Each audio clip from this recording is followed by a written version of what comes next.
It was obviously a delay, so check it now. Actually, that's good. So nobody heard any of that stuff. We could have been talking about how we. I'm not gonna even mess around and say anything foolish.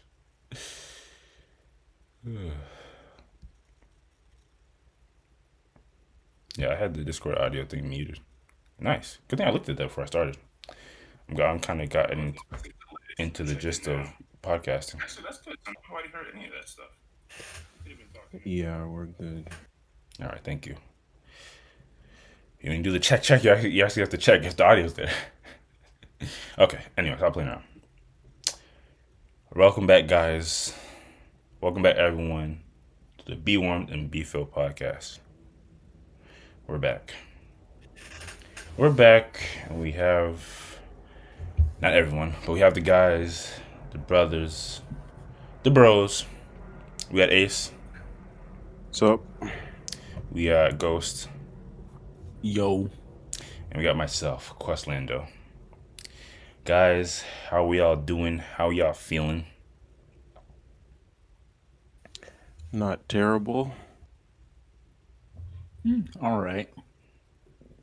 Nice. I feel as if you guys like switched up your intros. And as for myself, I'm not feeling too bad either.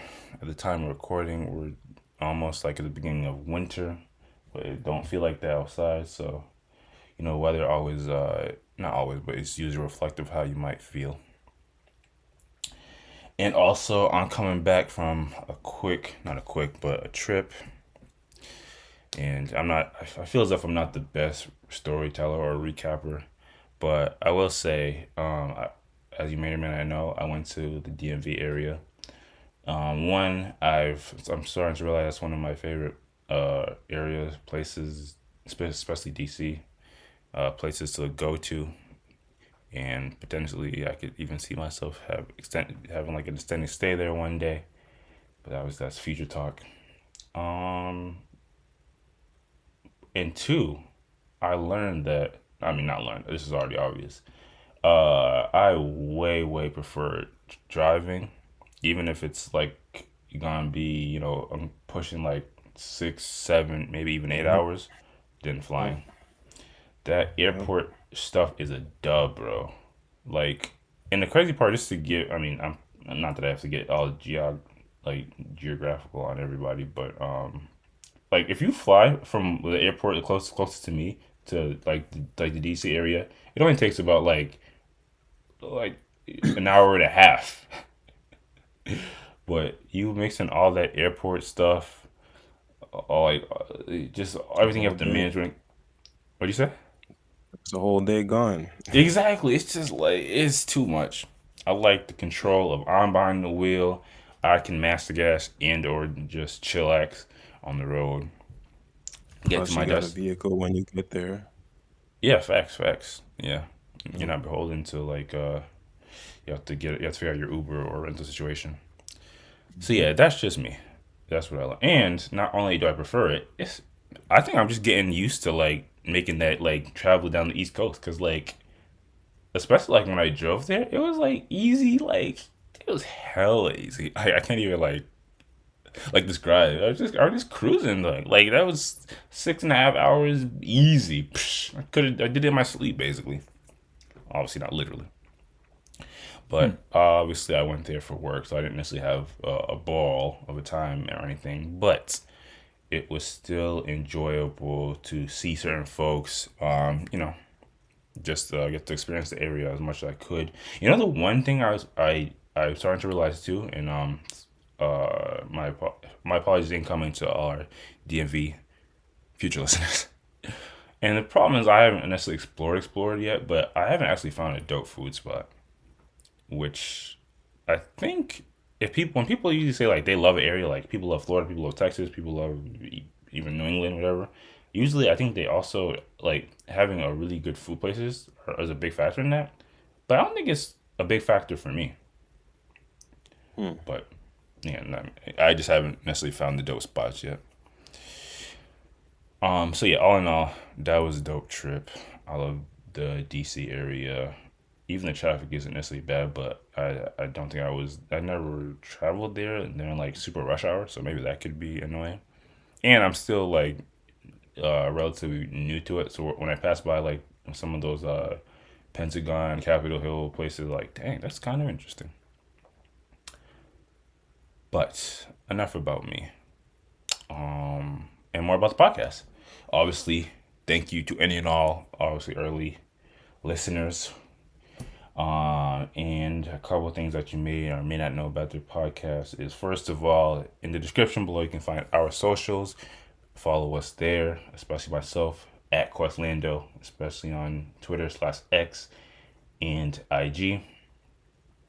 In the description below, you can also find we do a song selection, music selection, whatever we want to call it, of the week, where we compile some bangers, in theory, that we listen to throughout the week or haven't, and put them in a nice Spotify playlist that you can check out if you're interested in checking out some new music.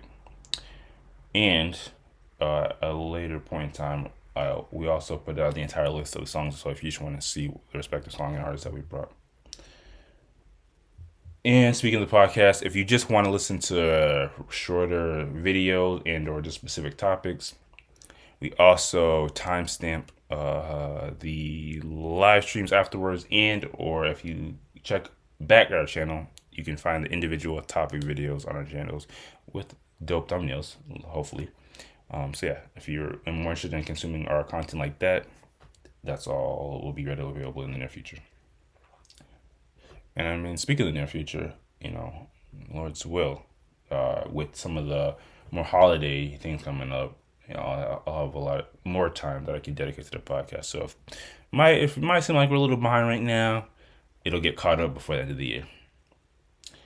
And we also have some more, not more, but we also have the usual, if you do know about our podcast, end of the year stuff coming up. So if you want to get excited, we have our Spotify wrap up episode where we go to Spotify wrap up stuff for everyone that uses Spotify and likes going to that type of content. And we also might have special guests. Wink, wink. Hold on to that. We do our. I sigh because it's always such a journey. Our music review, where we dedicate an entire podcast to damn near every hip hop album and some R&B, and maybe we'll even throw in some other stuff that dropped this year, where we give our honest, blatantly honest, one of the best reviews, IMO, for all the albums that come out this year. Better than all that pitchfork complex nonsense. If you want to know what's the best albums, come to us. Sorry, but yeah, we do that. And last but not least, we do our end of the year wrap up, where we go over the year in general, the good, the bad, the ugly, who died, who was born, was anyone born this year? Our favorite albums, our favorite movies, our favorite moments, our not so favorite moments, those type of things. So that will happen at the end of the year. Just kind of giving you guys a lay of the land of our future upcoming podcast for the remainder of 2023. But without further ado, before we jump into the topics, content recommendations. Of course, outside of music, we also like to come on here and talk about other forms of content that we might have consumed throughout the week, whether it be a show or a podcast, a book, gross. We're all consumers of various type of content. So, we like to come on and share. I guess it could even be an experience or a restaurant, but we don't want to get too personal. Anyway, I think I'm the only one with something this week. So recently, and I've been talking about this for a while, I finally watched The Gentleman. Yes, The Gentleman. Now I was actually recently just talking about how I actually don't really care about whoever, like the directors or whoever's like the main guy that makes movies, but this might be an exception to the rule. In one way, only like one way. So if you don't know, the director or the guy that made movies, Guy Ritchie, and they are the individual that made Snatch. If you don't know Snatch, go watch that before you watch The Gentleman, because that movie is a literal classic. And if you like comedy and UK related culture, humor, that's definitely the movie for you. Now, The Gentleman is also a certified banger, but just a heads up, it's a little less comedic than Snatch. Hmm. But it was still really enjoyable, and I have to appease the stoner culture, so I won't give any of the plot away. But I will say, if you care about what's the guy's name, he was actually at the Game Awards too, which was super ironic. Damn, I don't want to stall. Matthew McConaughey. Yes, exactly. If you like that guy, he's in that movie. And also, if you're a stoner, you'll like the movie too. And that's all I'll say. So Yes. how is this different? Why is Guy Ritchie different? And you're, Because he made Snatch, and Snatch is a banger. but that's how everybody else thinks about it. I don't want to get into a Like if the conversation. director made a movie that they like, they follow the director. I mean, or multiple movies, they'll start following the director. The thing is, why can't I just have an exception to the rule? A lot of directors make movies, but then they also make trash.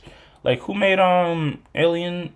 Guy 2? Ritchie doesn't have 100% certified classics under his belt either. He The made crazy, some garbage. well, you know what? The only thing I know that he made is the banger. Okay, so you're really not making an exception to the rule. Yeah, because if I don't know about it, I don't have to be on the hook for it. Yes, this is what I'm saying. Correct. Wait, he Jeez. directed Aladdin? Okay. See, just like that. All right. Okay.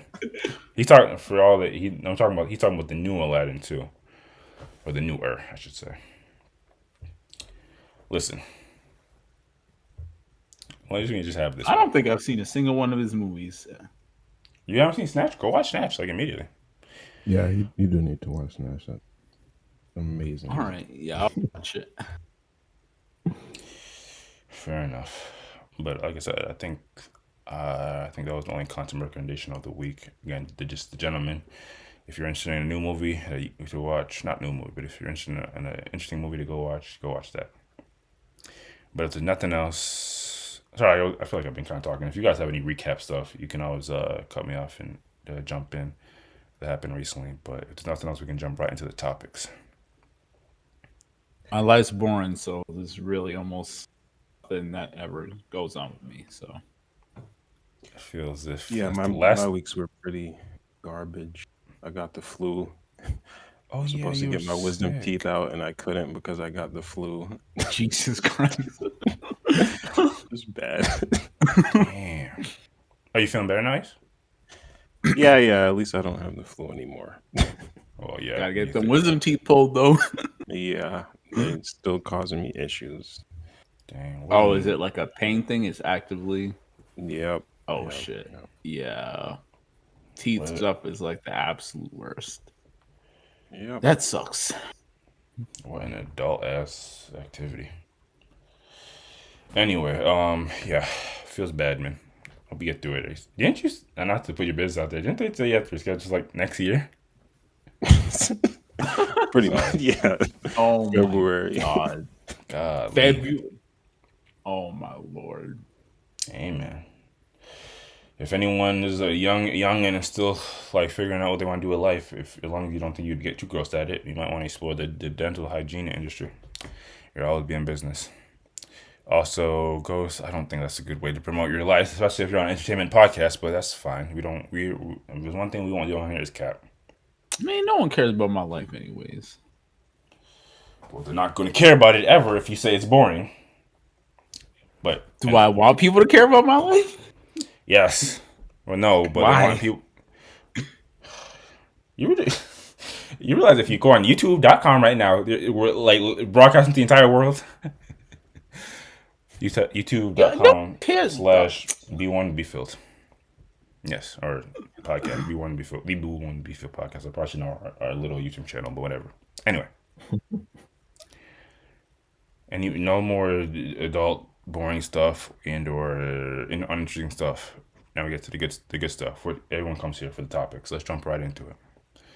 Give me 1 second. So first I want to go here.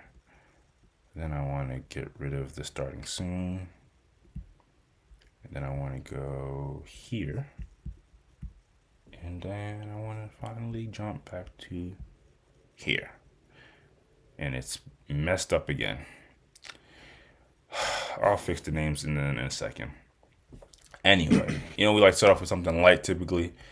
Get all the podcasts. If you don't, obviously, you want to know if you're watching the videos, not the live stream. But it's been a couple weeks. Get all the podcast jitters off you. Anyway, nice simple question. So and what I consider a Twitter question. These questions that don't really mean anything to the grand scheme of the world, but it creates good content for a couple of minutes. So, at old girl please bish with an H on it, they asked a nice little question. At your age, what's the perfect gift? So yeah, it's nice, just a nice simple question. Not anything super philosophical. And I'll even go first. I am interested to know what y'all perfect gifts are, even though I think I can wager a guess that's one of y'all's. So, at my age, at my life, if anyone was interested in what I would consider a perfect gift, I'll do better and give you 3. So, first and foremost, Apple gift cards. I know it's nothing spectacular. Oh my! But I'm a non-spectacular guy in a lot of ways, man. When I have to make a purchase with Apple, if I have a little extra change in the balance and I don't have to pay for the full thing, something about that makes my day like a million times better. So that's just me. Second of all, again, it's not out of the ordinary, but pizza is always gonna go hard. If I go to an event and there's pizza there, or if someone is coming to me with pizza, I'm never gonna be mad. So that's top 2 perfect gifts for me. And last but not least, a bit more niche, and I haven't necessarily experienced this too much in my life, but I just recalled how much I appreciate it. Skateboard equipment, wheels, grip tape, bearings, trucks, all that stuff just makes my black heart melt. So yeah, I want to come in here and give like a top 5, but I think as a grown ass male, that males already don't get a bunch of gifts in their lives. It's not a male versus female type of thing, but it's just reality. I think that's the best I can come up with. But I'm interested to hear y'all's. Again, I don't think it's anything spectacular on your end either. So at your age, what's your perfect gift for you, Ghost? Before we get, I think mine is pretty simple, but y'all were clowning me for my take on gifts and all that, and Apple gift cards. Like, you wouldn't just prefer money? I don't want to turn this into a literal Seinfeld debate thing, but the fact of the matter is, one, I wasn't against you. I was the one that posed the question, and y'all were the one that I just sat back, and y'all were the one that went back and forth about is cash, cold hard cash, a good gift. That's true. I think that was Wes actually. And I wouldn't be opposed to somebody giving me cash either. It's just that like something about the I think gift cards obviously serve a purpose, or else we wouldn't have them. They won't be such a big thing. I think specifically like when you give somebody or give me that gift card of the Apple like cash, and it just directly benefits towards that specific expense. I think it first of all, it cuts out the middleman, so I don't have to put the cash into the Apple thing for it to take money directly out of that. And 2, I just kind of appreciate the fact that somebody knows me well enough to know that I can buy I'm a consumer of a lot of Apple product and Apple related purchases. So that's the reason why I feel that way. But I don't know, maybe somebody else would prefer, like maybe yourself would prefer just the cash instead of the specific gift card. All right, yeah, that's fair. I just, for me, gift cards have always been kind of strange as a gift thing, but that logic makes sense. For me, my perfect gift at this age is money, money, money. It's the best gift, without question. Get all the Apple gift cards, or all the skateboard equipment, or all the pizza you want. Well, again, this is not in any terms of debate. I literally said it's a light thing, but you could argue I even hate the A word, that a gift is supposed to be a bit more like intentionally like thoughtful, and we had that Here conversation, we and go. we had the conversation about the thoughtfulness recently.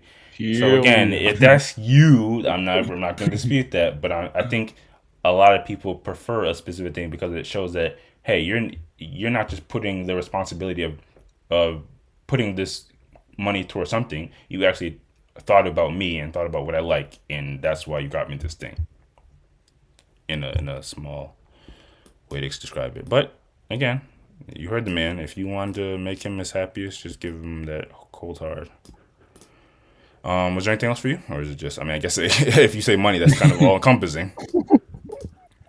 Um, I don't know. I mean, I'm not one that cares if someone like if they get me a specific gift to show, oh, you know what I'm into or what I like.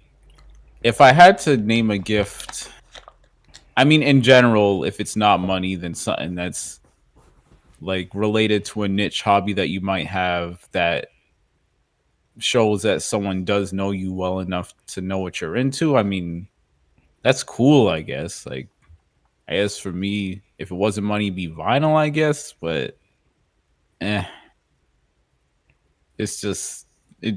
Everything kind of pales in comparison to cash, to be honest. For me, at Gotcha. least. No worries. And then, what about you, Ace? At your age, what's a perfect gift for you? Um, yeah, it's definitely not money. Well, you didn't ask what it's And the not. reason I say that is because I don't I don't really want anything. There's nothing I really desire to have right now. So if I was given money, it would just accumulate. Um, which I mean, I understand it as a gesture, but it's, that's why I wouldn't say money. But what I would say is Dang, what do you get the man that wants nothing? exactly. I'm gonna say cake is probably the highest. Because I always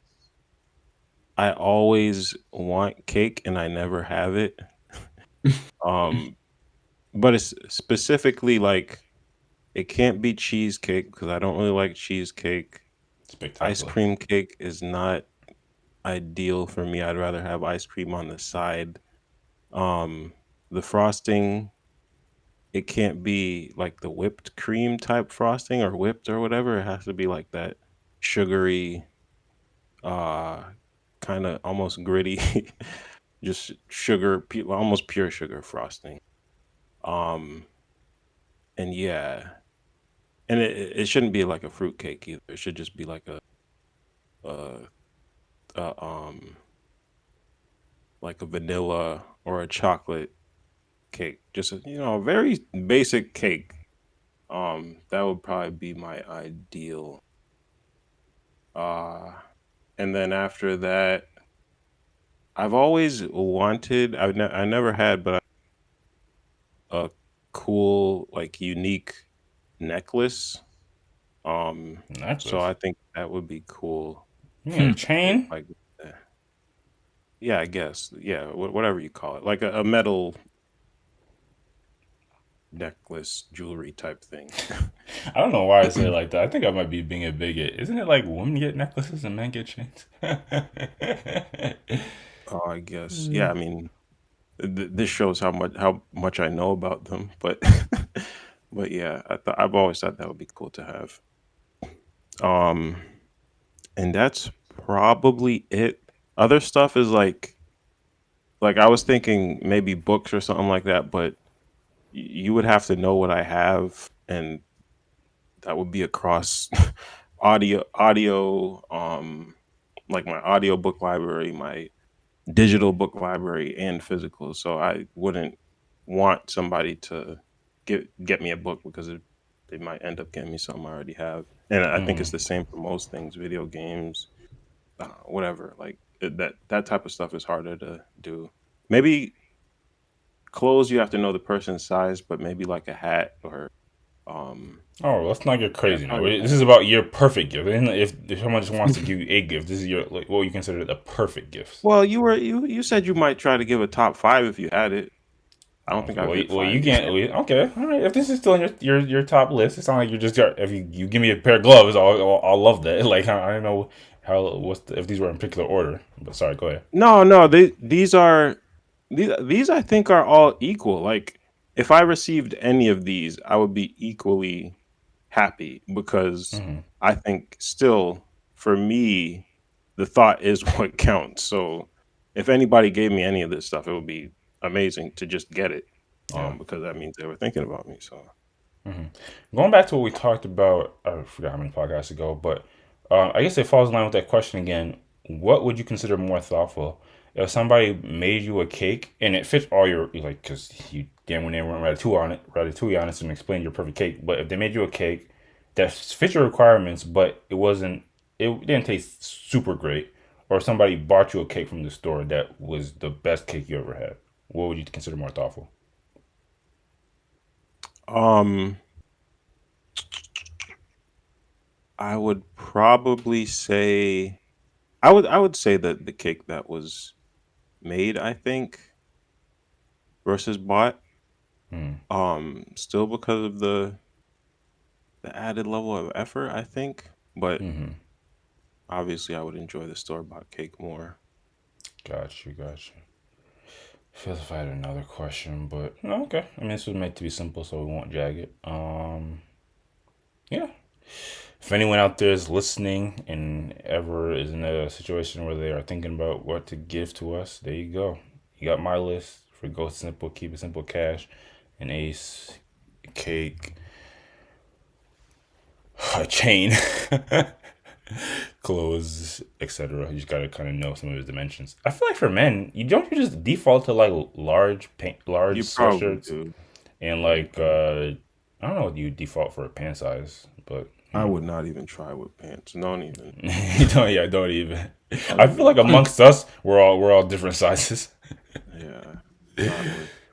Fair enough. Fair enough. Well, like I said, all right. If anyone is listening to this and they want to share what would you consider a perfect gift at your age, drop in the chat. We'd love to hear what y'all think as well. But if there's nothing else, we can move on to the next joint. We got actually Twitter question number 2.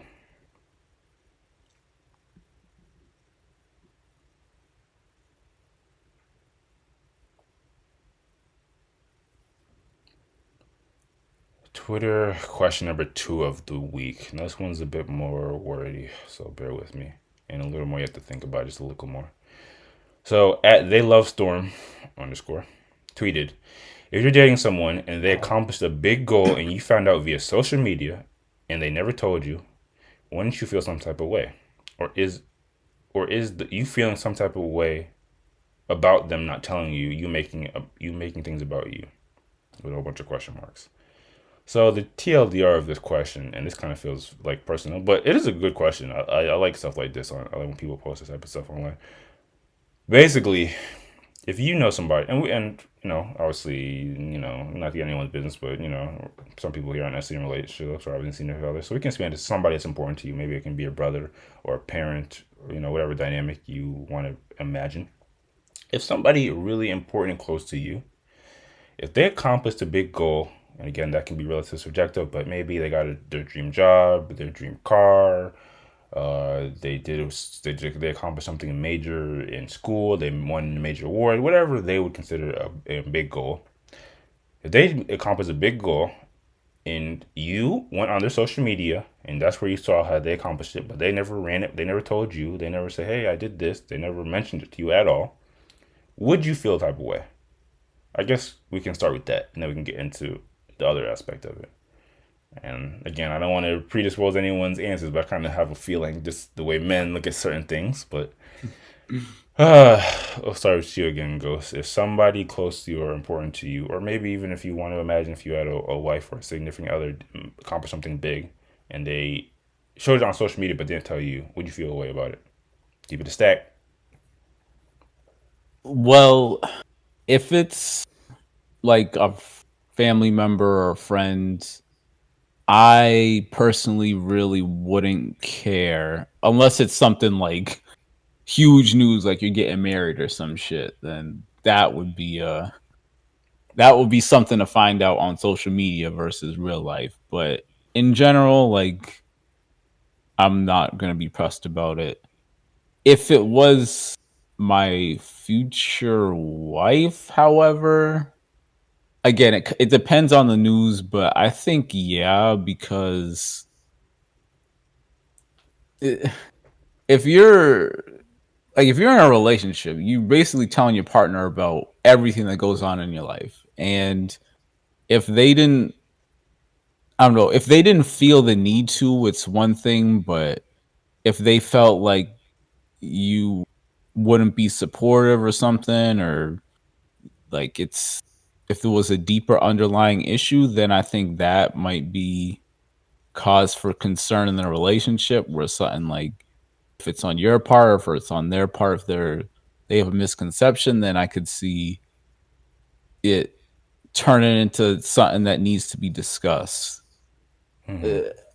I wouldn't say it's necessarily making it about you because yeah, technically it's them doing it, not you, but at the same time, like y'all supposed to be in it together. So if you winning, we're both winning. Like that's kind of how it should work, especially in a relationship. So Yeah.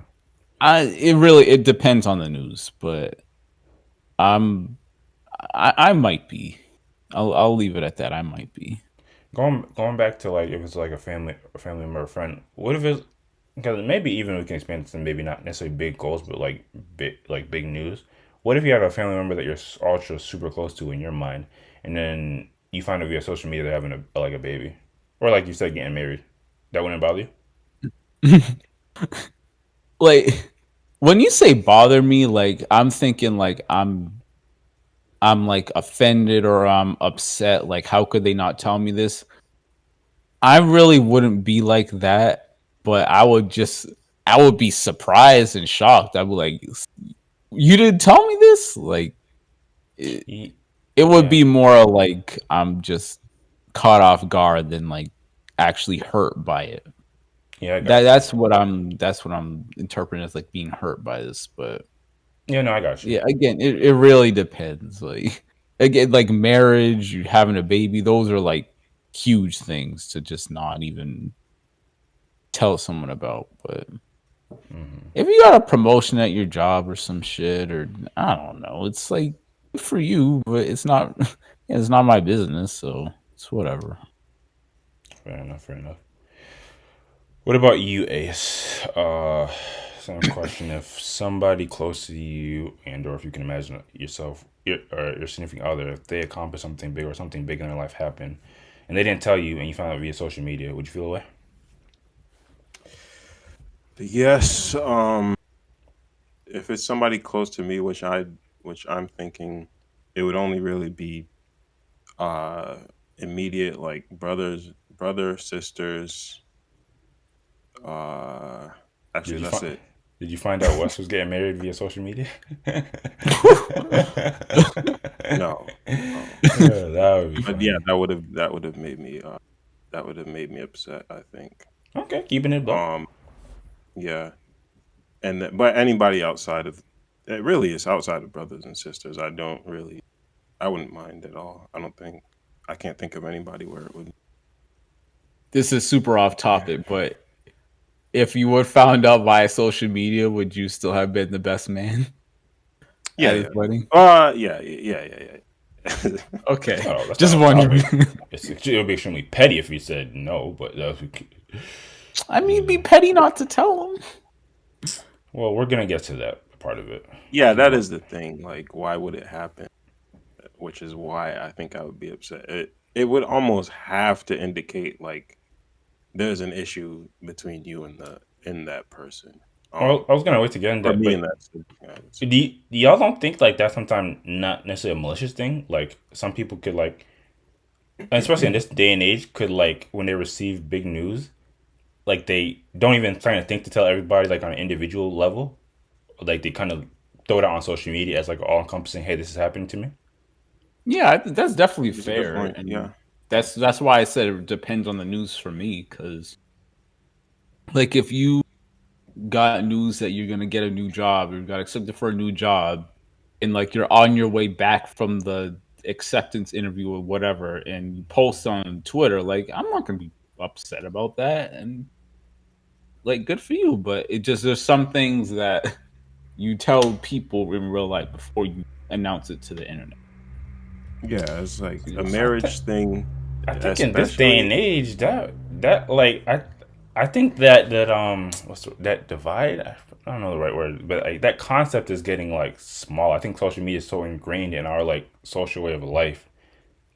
Like the thought of like telling everybody on an individual level first is decreasing.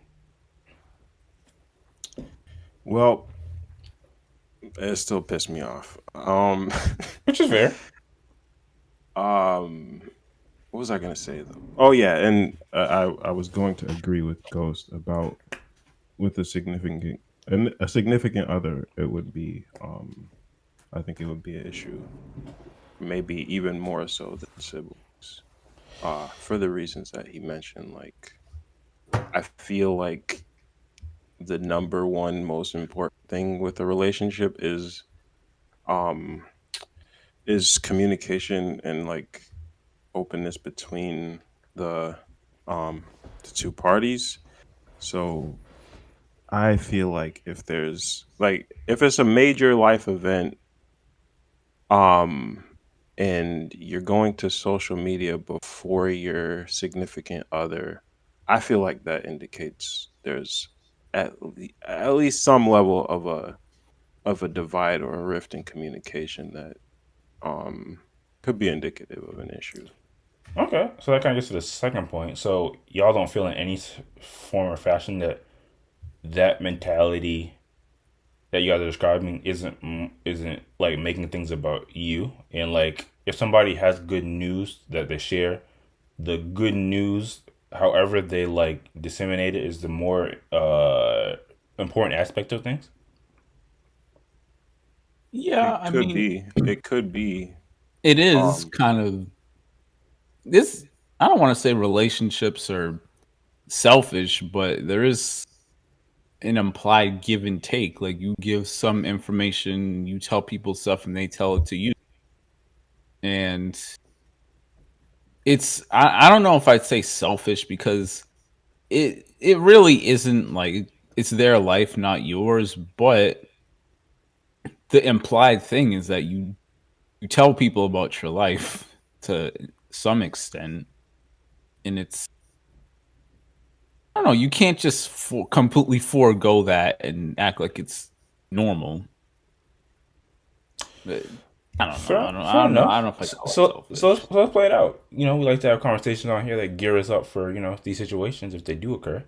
So you're married, or you're in a long LTR or whatever.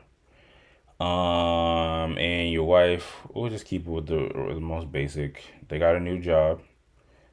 And they don't tell you. You think everything's the same, and they go on their social media, and you see that there's I don't know what you even post when you got a new job. Hopefully, you don't post a contract letter. But you know, hey, I'm starting my new job Monday. Holler at your girl, whatever. What are you saying to them? What are you saying, Ace? Well, oh, it's Ace. I hate this. Yep, get into it. Get in character. RP. I don't know, man. Why didn't you tell me? Like, why did you feel why did you feel it more appropriate um to to post this on social media before telling me? I mean, it's just I was just so excited. I just wanted to share it. What's the problem? Yeah, I'm not gonna do this. Damn. Well, and that's where we need the soundboard. You'd get the lose. You get the lose down. Huh? Okay. Ghost, you want to take a stab? Same situation. Wifey, new job, post to social media. What are you saying? All right. So, have we, for some context, have we talked about this at any point, or am I finding out that she's applying and that she got the job all in one fell Dang. swoop? You're right, because like people don't just get jobs; they just use their process. Like if they'd have to go to an interview or two or something like that. Yeah, I mean, I can answer it both ways. Okay, yeah, I like that. Okay, so yeah, we'll start with the situation in which you've known that they've done the work, that they applied for the job, they did the interview, but you didn't know you didn't know about the final. They got the job. Okay. Yeah, I wouldn't be upset. Like it depends on like if I'm with someone that she's like more like just so, because I mean me, I don't give a shit about social media, but if she like is really into it and is tweeting every day and like excited first reaction, I don't, it's fine. Like I So would you want think a call so you want to from say me nothing would to her? come. So you want to say nothing to her? No, I wouldn't. Like if I might think to myself like it's a little weird that you didn't call me first before putting out a tweet, but I'm not gonna say anything to him. I'll say like congrats. If it's the other way around, Would you like? and Would you like? Well, hold up. Would you like to post and put a comment? you're asking me this, Oh yeah, true. My bad. yeah, you know. Okay. The So yeah, then the other situation, which they didn't tell you anything. They didn't tell you about the interviews, the application for it. They just pop out, hey, new job, new me. Yeah, Who this? we all have some problems because like sure I'll Well, be happy for hold you. on. What are you saying to them? I was saying it. Well, kind of. Let me think. Uh, Jesus, fucking role play shit. Yep, have fun. So it's. I'm not gonna do a play by play exactly what I'm gonna say. I'm not doing that. But for the general gist of what I would say, it'd be along the lines of congrats that you got the job, but you didn't think to tell me about this at all because your new job doesn't just affect her, it will affect me as well. So that's why like the selfishness thing I don't think really would apply too much because sure it's her life, but No, we in it together. no. Again, I was just super excited, and I just posted it real quick. And Yeah. you don't have to worry about it. Like the job is in the same location. I still get up and get home at the same time. I'll still have dinner ready. You don't have to worry about nothing. Nothing's changing. Wait, so is it like like It's at the just same exact company and just a different position? no different company, better position, better pay. We're good. Same location. Well, I mean at that point, if it's not a malicious thing, we're still gonna talk about it because it's like it's if something's going on, like What's you going on? What do you can. mean? Aren't you happy for me? Oh, bro, I told you I'm gonna do this. I'm not doing the play by play. I mean, Y'all I'd be gonna happy for her, y'all gonna but bump into these situations in IRL and be with your I'm not pants doing the role play with you. call with y'all Dialogue line by with y'all pants dialogue down. line. I mean, sure, I'd be happy for her, but at the same time, it's if she doesn't feel for whatever reason that it's even necessary to talk about, it could just be like just a different way of looking at things. Because for me, it might mean one thing, and for her, it just might be trivial. And essentially, it'll boil down to me letting know that yeah, it's not trivial to me. Basically, if you have a significant life event coming up, then we can It's not. talk It's about not. it. It's That's what not. it would boil down to. It's definitely not trivial to them because they posted it and they're super excited about it. I mean, people tweet about anything. Like people tweet if they had Oh, a yeah. good pizza. No, It's no one said it's a tweet. It could have been on Facebook and or IG, and it could have been like, applies for basically everything, in my opinion. Like again, it depends on what her habits are. She's excuse me, if she's like always posting little stuff, and she posts this as well. I don't. I could maybe attribute the same level of importance to this as something else, and then that might mean that it's just in her mind it isn't as big a deal. But if it's something where you never ever post, but you do in this case, and it's like a rare occurrence because you really feeling it, you're really happy about it, and it is important, and you still didn't talk about it, then yeah. But you don't know what you'd say. I mean, I'm not planning this shit. I mean, I gave you the gist of what I would say. I'm not doing a You play by play you didn't dialogue respond. line by You didn't dialogue respond. line. You didn't respond to if they downplay like the need to tell you. I mean, it'd be my response would just be, I think this is a big deal. It's a significant life change. If you got something like this going on, then And why then did you? they respond with, "It's not going to change my life drastically." Well, again, this is like again, it's for me. It's all about the intent. So just because I feel a significant life thing, I would let her know that that's how I feel about it. But I'm not it like it's a completely different thing if it's a huge thing in her mind she just didn't tell me versus if she didn't think it was a big deal and she didn't tell me. So that's what it boils down to in essence. Fair enough. While the execution sounds a bit off, or I don't know about it, I will say I think it does. It is beneficial to kind of look at it like you have to know your person or know the person you're interacting with, and you use that to gauge whether them relaying certain information to you or not relaying it to you actually makes sense. Because yeah, there are some people that are more inclined to post stuff on a frequently basis, even if they're doing relatively minimal things, and then if they throw that in there in the grand scheme of things, it's not that big of a deal. But if they are a person that only posts the major things and major milestones in their lives, and they post that, and then they still don't tell you, then maybe that is a higher need for concern. So I don't disagree with that aspect. And again, some of these things are relatively Twitter questions. They don't even actually happen to a regular person, but it is good to have a general idea to know what you're going in if you do bump into something like this. Because again, this is a very day and age type of thing. Like social media is big. The way we communicate with each other is different, so you have to make sure that's strong. And I forget which one of y'all mentioned it, but yeah, communication is like one of the like literal foundations of relationships. So even if it's annoying for all the couples out there, you do need to make it a habit of running, for better or for worse, even the from the middle from the minimum from the minor to major things by your partner. And a significant other feeling a way about that,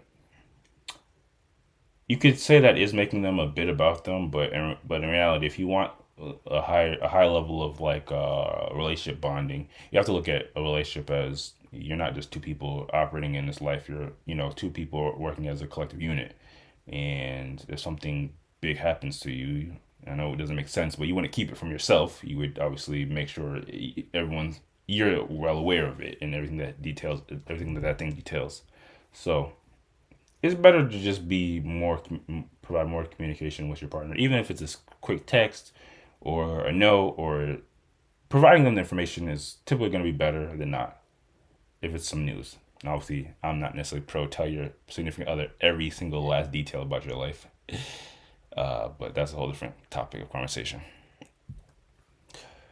So yeah, the moral of the story is know your person, know what they consider big news, and always strive to have a high level of communication. But yeah, if there's nothing else, we can move on to the next topic. What is the next topic?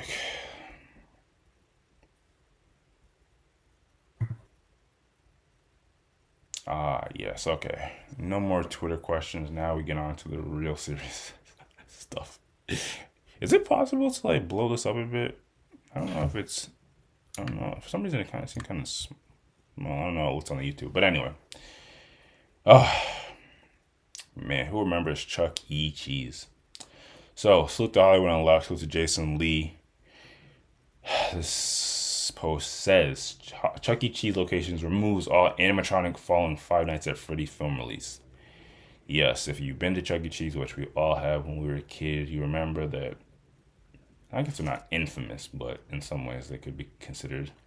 But those iconic animatronics, Chuck E. Cheese, I don't remember the other characters, but them playing instruments, them moving in that certain way, which if I had the camera on, which maybe we will be implementing soon, you would see me making the motions, those animatronic motions or movements. I think they actually have a video, so I don't even need to talk too much. Go to the next thing. Yeah, play that. Thing that either entertains or scares everybody. The company says it's getting rid of their animatronics. The decision comes after the release of a recent horror movie, Five Nights at Freddy's, featuring similar puppets. The animatronic bands will be removed everywhere except for one location, and that's in California. Nice. I don't even have to talk too much. Anyway, so we're all relatively familiar with Chuck E. Cheese. If you don't know about Five Nights at Freddy, like the brother said, it's not just a film; it's a game franchise. It's a whole thing, and I'm not gonna get into the Five Nights at Freddy lore and/or deep dive rabbit hole. But I will say it's a horror genre franchise about animatronics, and it's basically like a horror version of Chuck E. Cheese, basically, and it generally revolves around you being an employee of that location and having to survive a night at Five Nights at Freddy. Well, you have to survive 5 nights at the establishment. Whatever, it's kind of in the name. So, and I guess I'll even read a slight bit of this, even though, oh yes, because it said it. Dang, I should read. The film is based on a popular video game franchise where a security guard has to survive 5 nights at Freddy's Fazbear Pizzeria. At the same time, the animatronic characters come to life and attempt to kill him. 3 weeks after the film's release, Chuck E. Cheese announces they would remove the animatronics from their locations except one in California. I wonder what's going on in that location. And somebody said, speaking alongside fellow members of the Make Believe band, that's the name of, I don't know. Featuring Mr. Munch on the keyboards, Jasper T. Jowls on the guitar, Helen Henney on vocals, and Pascally on drums. Chucky. Are those the names of the animatronics? Some of these names are a little suspect.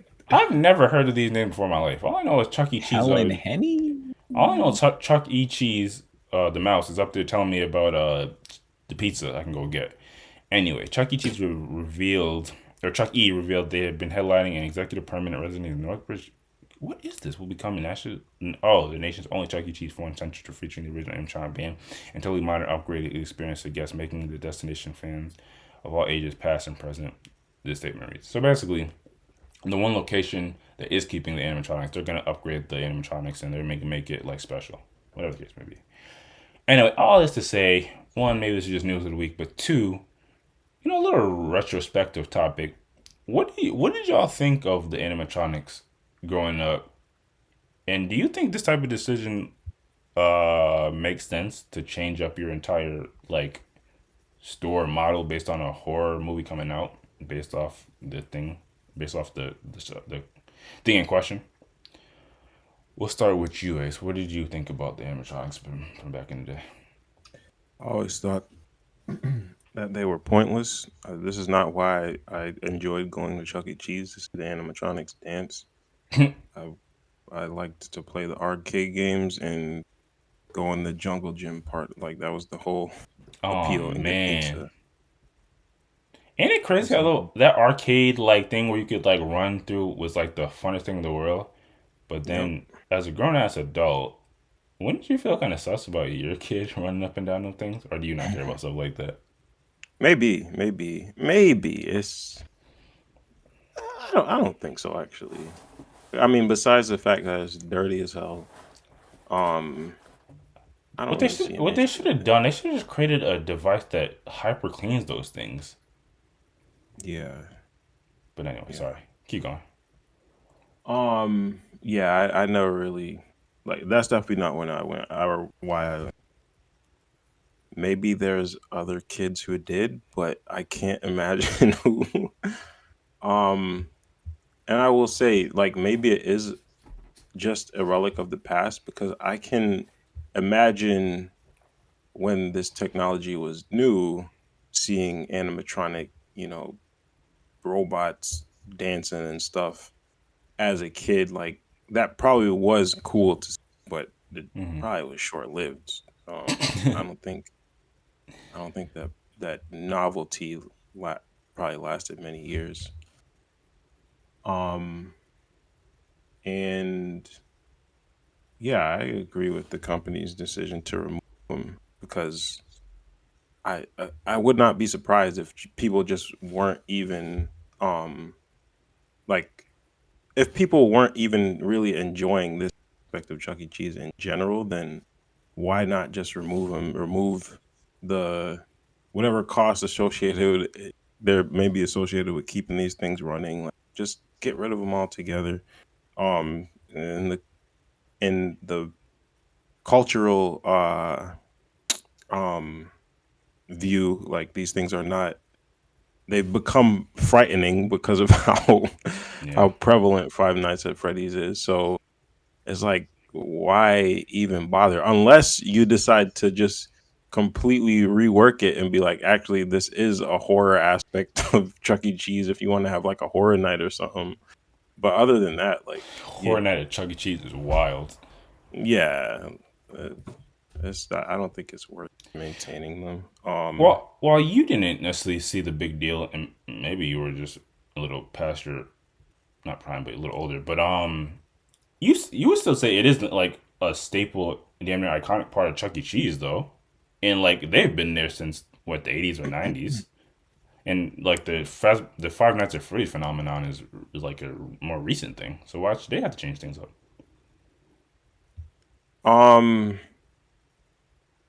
so yeah, an iconic part of Chuck E. Cheese? I guess you could say that, but if like again, I find it hard to believe that anybody like any young child that um is actually like able to recognize, I don't know, like living creatures, like to think that those things are entertaining or cool. It doesn't make sense to me because they've always had this in my mind. I can't remember a time where they did not have this like uncanny valley feel where it's just they're not human. The way they move, that it's not a person in a suit. It's a robot, and it's just like, what You is didn't the think point of you didn't think this? robots were cool back in the day?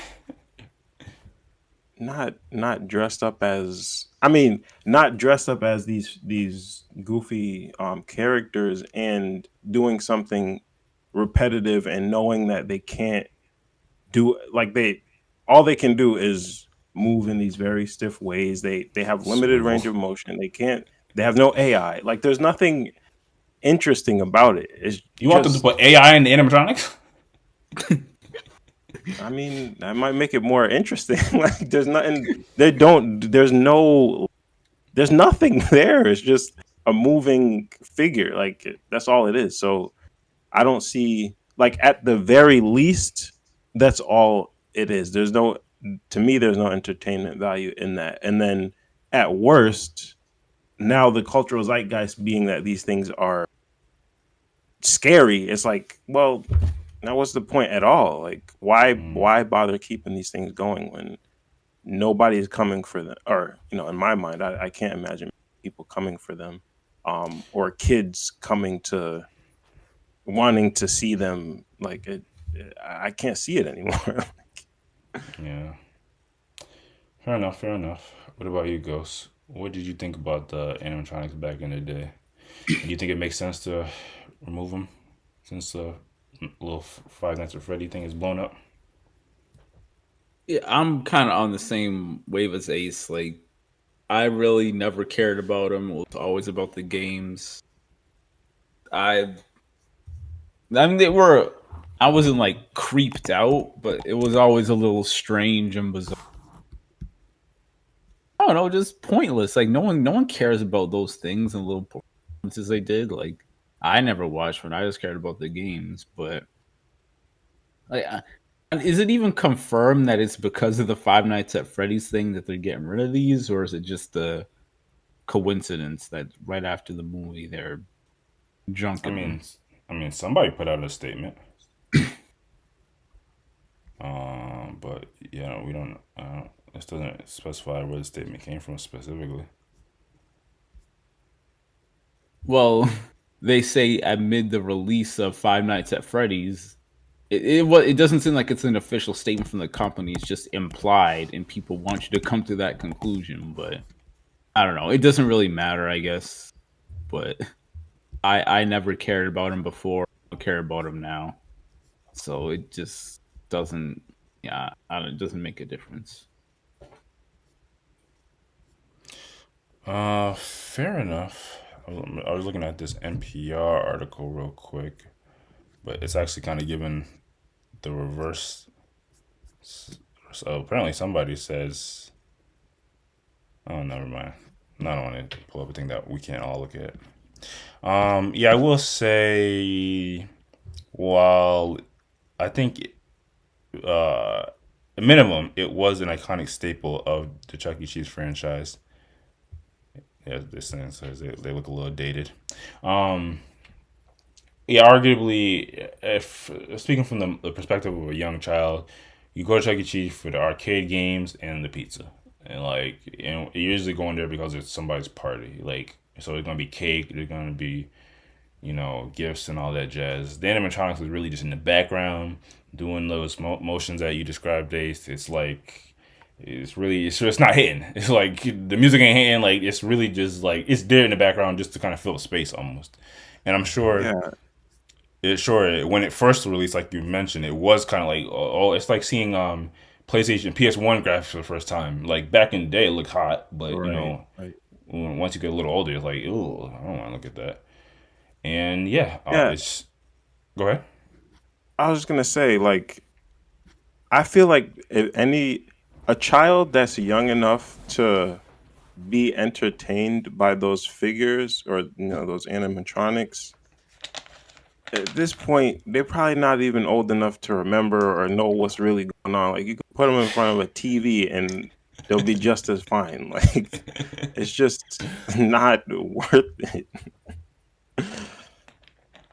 You just show them a cartoon of the same characters and it'd be just as fine. Yeah, very much so. So yeah, yeah, I guess at this point in time, maybe somebody listening can point us in the direction of somebody that's like give a direct statement, which in theory maybe you wouldn't necessarily even want to like put out a statement that, or like an official statement, like putting it one to one, because maybe that would be bad press. But Perhaps. yeah, but they definitely are making a move, and they're definitely gonna have like one Chuck E. Cheese in, like I said, in California that has the animatronics. So if anyone does have an affinity for those old animatronics, you have to go to that location to see them. And while it's some literal like end of time, please don't do it. I'm not gonna lie, putting the AI in it so you can like, hey Chucky, it's my birthday. Can you like do something for me? And then it starts rapping a Drake bar or something like that. Hey man, hey man, you gotta do something in this day and age to draw the people. But yeah, Yeah. also go Oh, ahead. go ahead. No, I'm done. I was just gonna say, the the company decision, like, I wonder I wonder if they have data that indicates that, um like, just in general, uh people going to Chuck E. Cheese has gone down since well, I guess since Five Nights at Freddy's has become popular overall, but also with the release of the film.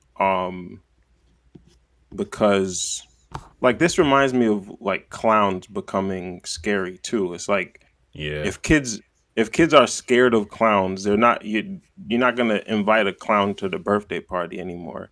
And I think it's the same way with This, if kids become scared of going to Chuck E. Cheese because of Five Nights at Freddy's, then you're not going to go to Chuck E. Cheese. Like the kids are the reason you Yeah. go to Chuck E. Cheese. So if they're scared, it's like, oh, And I don't want to make this up, but I almost feel as if like you could find some level of data or like an article that points to the fact like clowns and that type of occupation went down a lot once like it came out right, in movies like right, that. So it's probably like a similar concept. yeah. Well, I guess the moral of the story is sorry, Chucky. You're done. And what even is that? You have to be looking at us, so sorry for all the just audio listeners. What even was the purple guy? Is that a dinosaur? What? I'm trying to put the names Looks to. like knockoff Barney. Like, I don't know I who. think it's a dinosaur. I don't know who these names are. I don't know. I also kind of want to pull up a quick video just so you can, so anyone who is a straight up zoomer can see how these animatronics move. Maybe we'll do it. Maybe we'll do it in post. I don't really care about it that much. But then if you, yeah, we're not. Forget it. Yeah, if you know, you know, type of thing. Anyway, if there's nothing else, we can move on to the next topic. Sorry for the tease.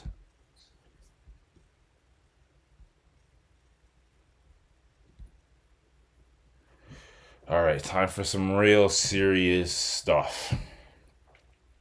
Salute the Shade Room. They made a post about this breaking news law that just passed recently, or that there's it passed. Okay, so and actually CNN posted this on Twitter, but the Philadelphia City Council passed a bill Thursday that bans the use of ski masks in some public areas, a move they say will help law enforcement solve crimes, but that Civil Rights Act advocates believe will criminalize people of color. You know what's crazy? I didn't even look at that CNN post. That's the question I was gonna ask. Nice. So keep that in mind. So, Sharon posted, the Philadelphia City Council passed legislation on Thursday banning the use of ski masks in some public areas. The measure, which passed with a 13-2 vote, I wonder what the two people that were against it, what their color or nationality was, would ban ski masks in, what the hell is that? Or balaclavas. I never known that ski masks were also called that. But anyway, in public spaces such as schools, recreation centers, parks, city-owned buildings, and on some public transportation. According to CNN, offenders will receive a $250 fine for each offense, up to a $2,000 fine if a mask is worn during the commission of a crime. That makes sense. Opponents argue that the measure will unfairly target individuals without proof of any wrongdoing. The city of Philadelphia has been under siege with individuals who use ski masks to commit crimes. Any city, you have that. It's caught on to not just young people, but young adults who have made this a particular thing to do. Councilmember Anthony Phillips, hashtag Anthony Phillips, tells CNN the Philadelphia Police Department can't tell who's a criminal and not a criminal, which makes it difficult for crimes to be solved in Philadelphia. Okay, so clear and simple, Philly has made a move to ban ski masks. If you go out, and it's only certain areas, not just outside in general, but you know they could up it with a ski mask, you're getting fined. So, you know, we're obviously not a law podcast. I'm pretty sure there's a lawyer that runs a podcast that can break this down way better than us. But we're here to talk about a variety of different things to give you guys a well-rounded idea of what's going on in society and what our advice is about it. So, what do y'all make of this? Do y'all think that this is net positive, or do you see, like they're mentioning, or do you think this could have unintended consequences and unfairly impacts people? Because like somebody saying, I already forget who said it. A ski mask in itself is not it is not reflective of you being a criminal or you committing a crime. You just covering your face. Kick W. So what do you think? What do you think, Ghost? Would you be for this law, or would you kind of be a little hesitant because of the potential ramifications, unintended ramifications that it could have? I don't know. This is tricky one because I guess it would help if there was like stats on how many people committing most like robberies and stuff like that are actually wearing ski masks like this, because it is like a pretty common trend with the young boys now to wear them just for fashion for whatever reason. But No, they be wearing them shiesty. They be wearing them shiesty masks. Pooh shiesty mask. But I guess it's the same. yeah, It's probably it's one and the same according to like the law.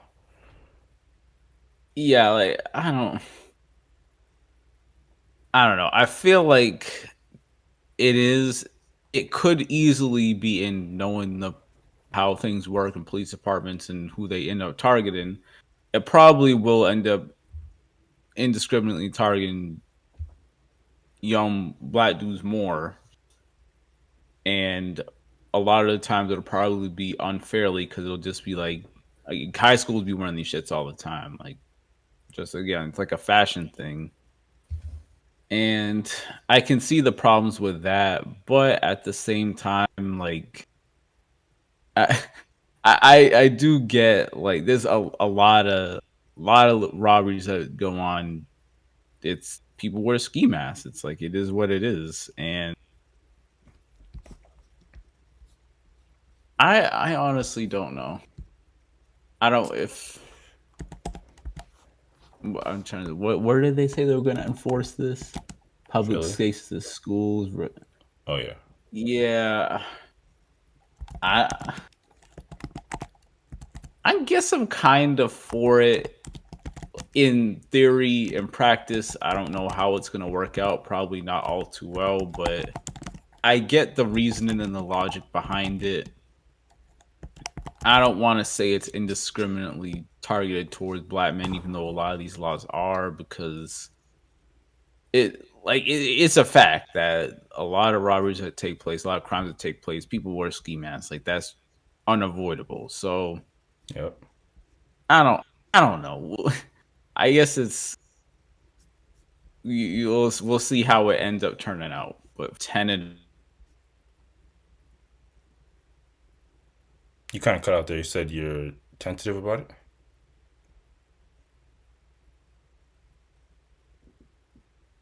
Did I cut out or am I serious? I He said said he's tentatively for it. Got you. Fair enough.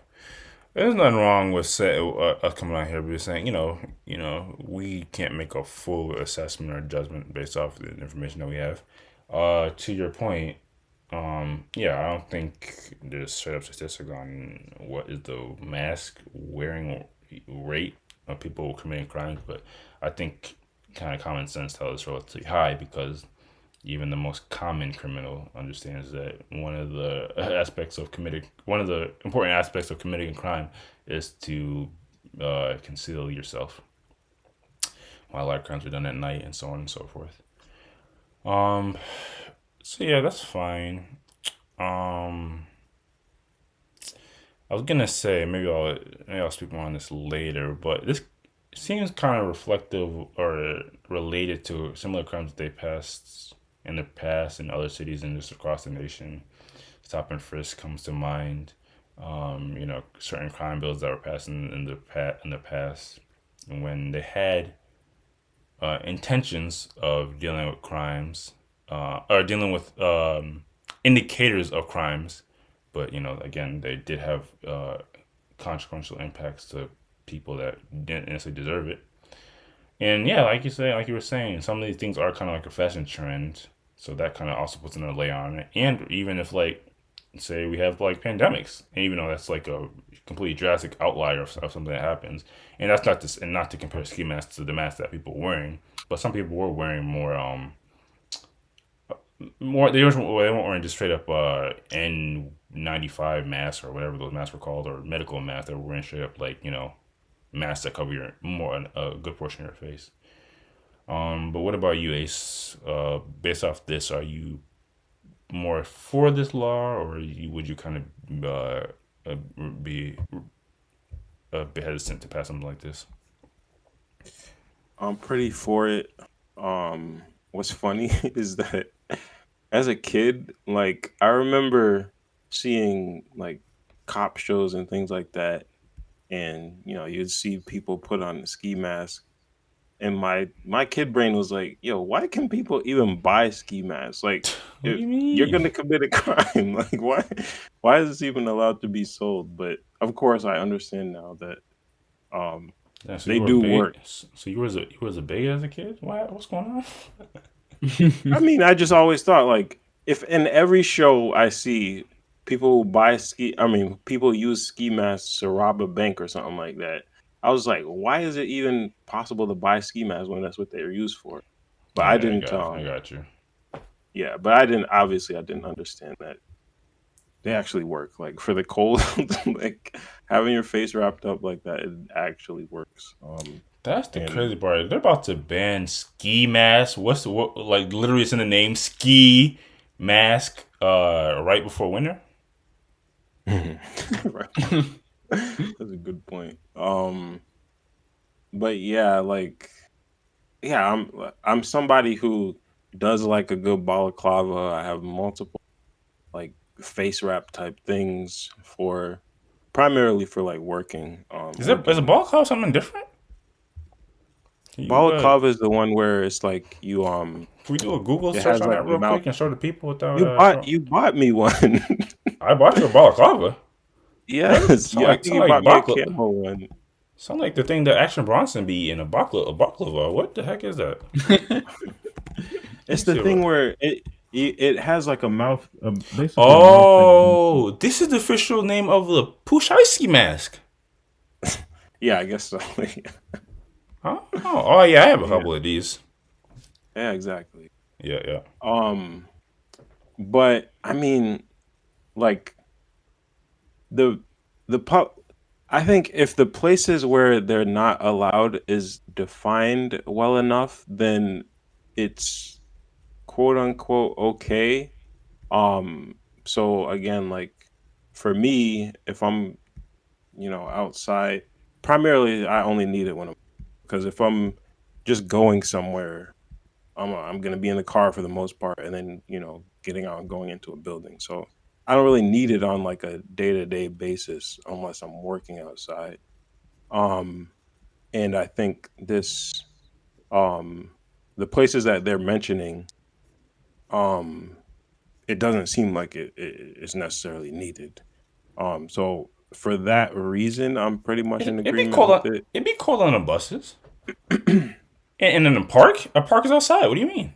Nah, but you're not to the point where you need your whole covered up. I don't think. Like you got a hood on, you got a good hat on. Your nose isn't gonna freeze because because you're on public transportation. When's the Parks is last actually, I guess, Parks is kind of when was the last surprising, time you were but on when's the last time you were on a bus, bro? I mean, it wasn't in the way. Yeah, exactly. In the dead of winter. Oh, I'm not gonna lie, actually. I don't Buses remember. are I don't not that remember big. buses being that And cold. actually, Nah, my we younger had brother could probably vouch for this. Some of these new like electric buses, they probably are very warm. Actually, there are yeah, probably yeah, Yeah, I people. was in college taking buses almost every morning for a There, semester in the dead winter, and it was not. there are probably less it fortunate wasn't people. cold. Yeah, There are probably less fortunate people that ride buses like all day, like just to keep in the warm. yeah, exactly. Um, yeah, Parks, I think is the one that kind of stretches it because you're gonna be outside, and if it's cold, yeah, that makes sense that you'd probably want to keep your face wrapped up. Um, I get, yeah, that's the tough one, but overall, like in my mind, I think if a decision like this is data driven, and it's like 90% of criminals got a ski mask on, it's like, we could. This is low hanging fruit. Like, just ban ski masks. It makes Although sense. we all know how much I love data, we know we can't necessarily one bar for bar make laws off of that. Like, like if data showed that like the majority of people that consume alcohol like die of liver related issues are get in violent incidents, you wouldn't ban alcohol, even though I have different You're right. opinions on You're that. you're right in that the data itself can't drive it can't be the sole factor in the decision. Like the data is always just another tool in your arsenal to help make a decision. But I Right. think it should almost 100% of the time be necessary in making a decision. Yeah, and I Like largely agree with that. I'm not saying that to dispute you. yeah, yeah, yeah. But yeah, and I guess like to Ghost's point, we'll see how it actually plays out as far as does crimes where people wear ski masks go down as a result of this? Because I guess one thing to consider is like if somebody if somebody's intention is to commit a crime, they're still going to wear a ski mask in the place that they're going to commit the crime. So you could ask, how exactly does this decrease the number of crimes that will be committed? Okay, now we're thinking. I guess the logic is, in theory, ski masks are banned. Like they're straight up banned. You can't wear them. Now, obviously, the Hmm. penalty is just a fine. But if you're wearing it in general, why don't they just stop the sale of them? Sorry. Anyway, if you Hey, if you're that was my kid brain. Hold on. sorry, that was just my brain like going like from zero to like a different location. But if you're wearing it, you got to take it off. But yeah, I can still see like well, if you're doing a Yeah, but crime, yeah, what I'm thinking is you go into the criminal is going to go into the place not wearing the ski mask, put it on, and then commit the crime. yeah. I mean, I guess it's extremely juvenile way to look at it. But like, okay, so say somebody robs a corner store, gets a few $100, and then he dips out, and then he's going down the street with a ski mask. He has to be stopped according to the law now, Yeah, true, or they have to be true. stopped. Um, Yeah, I don't necessarily like the. I mean, you guys are right in saying that we just have to see how it turns out because I mean, obviously, it's been passed, so we're not here to, you know, we're definitely not. The B1 and B4 podcast is not starting a petition to stop this. But my maybe a bit more dystopian brain does kind of think like, okay, so what about the line of thinking that if they're able to pass these type of laws, what if it progresses? Because what if it does? We do get to a situation where criminals are wearing ski masks as much as more, but they wear extra large hoods uh, or about sunglasses. You can't see their eyes, or again like the more like hospital level masks. Or are we cool with them? Upping this law. You can't wear hoods in public. You can't wear sunglasses in public. If if they're trying to prevent things that conceal people when they're doing a crime, where does it end? Or do you Yeah, think yeah, that's kind of just the foolish slippery thinking? slope argument, which I don't, I don't necessarily, um, I don't necessarily agree with thinking of it in that way because you, you're right. You could just keep going on forever. But what should happen is the evaluation should continue to take place on um a case by case basis. And I would imagine that there would be thresholds um that would be in place to be indicators of like not only what your success is, well, yeah, basically what your success level is or what success level you want to target. Like, is your goal, are you, is a police department really going to put in place a goal to completely eliminate, um, I don't know, robberies? Or are they going to have some threshold to say like a certain percentage um is I guess, acceptable, or yeah, yeah, So, and so then you're basically saying like it's about reducing, not necessarily eliminating. So at a certain threshold, you don't need to implement like potentially drastic things or measures. yeah, there's that, and then there's also like what methods you're going to use um to to continue to reduce. Like if like, because this isn't going to be their only this is removing things that obstruct people's faces shouldn't be the only way that they get reducing this type of crime. So I feel like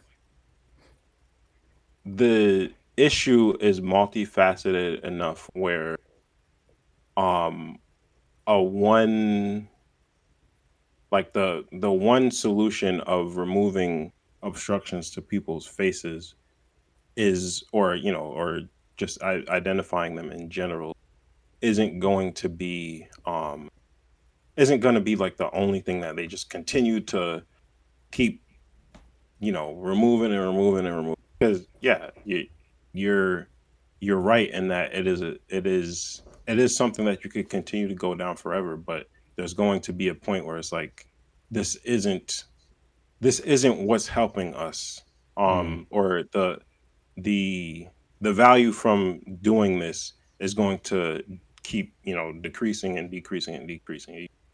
It's not gonna ever it's you're not going to get like a a huge value added every time you implement a new law or Hmm. ban. No, I think you make some absolutely positively valid points there. Ultimately, it is passed, and it is. You do have to kind of see how it is. Unfortunately, sometimes these things do have unintended consequences. It does target certain people more than others. But I would argue, like, if somebody just wants to wear a ski mask, I don't know if like black and brown people are wearing ski masks. Oh, they're definitely wearing the baklavas, or what you call it again? Balaclava. Balaclavas. They're definitely wearing those at higher rates thanks to Pooh Shiesty. But that's they're neither here nor there. And what's also neat is neither here nor there. Um, I think on my record, Philly is one of my favorite cities. But we do have to acknowledge that it is it being such a highly condensed city, and a city where there's a lot where there are some areas that are uh, there are more of us. It is a city where there is a high level of crime. And so, by that nature, they're going to try to implement some things that reduce that, make it safer for people in theory. And while we don't necessarily like things that encroach, is that the right word, on our like freedoms, at the end of the day, if the result of this was like less crimes, uh, less thefts, I don't think anyone would complain about that. So we'll see. I just hope, again, I don't want to get too dystopian brain minded, but I hope this doesn't, ramp up. And, you brought up a lot of valid points. You just kind of have to assess it based off that. But also the question is, do police departments and do city councilmen and councilwomen, do they actually go in depth with that level of analysis? Or do they try to just attribute, not, I don't make a big thing, but sometimes they just kind of react based off, you know, something that they deem to be a potential solution. Yeah, I'm going with the second. Well, that's why you got to get out and vote if that's you care about. So we should only be voting in statisticians and uh, is there an occupation for somebody that deals with probability? A a I prob. think it's statisticians still. Okay, fair enough. A prob and stats major. But I'm just joking, of course. Yeah, there's nothing else on this. We can move on to the next topic.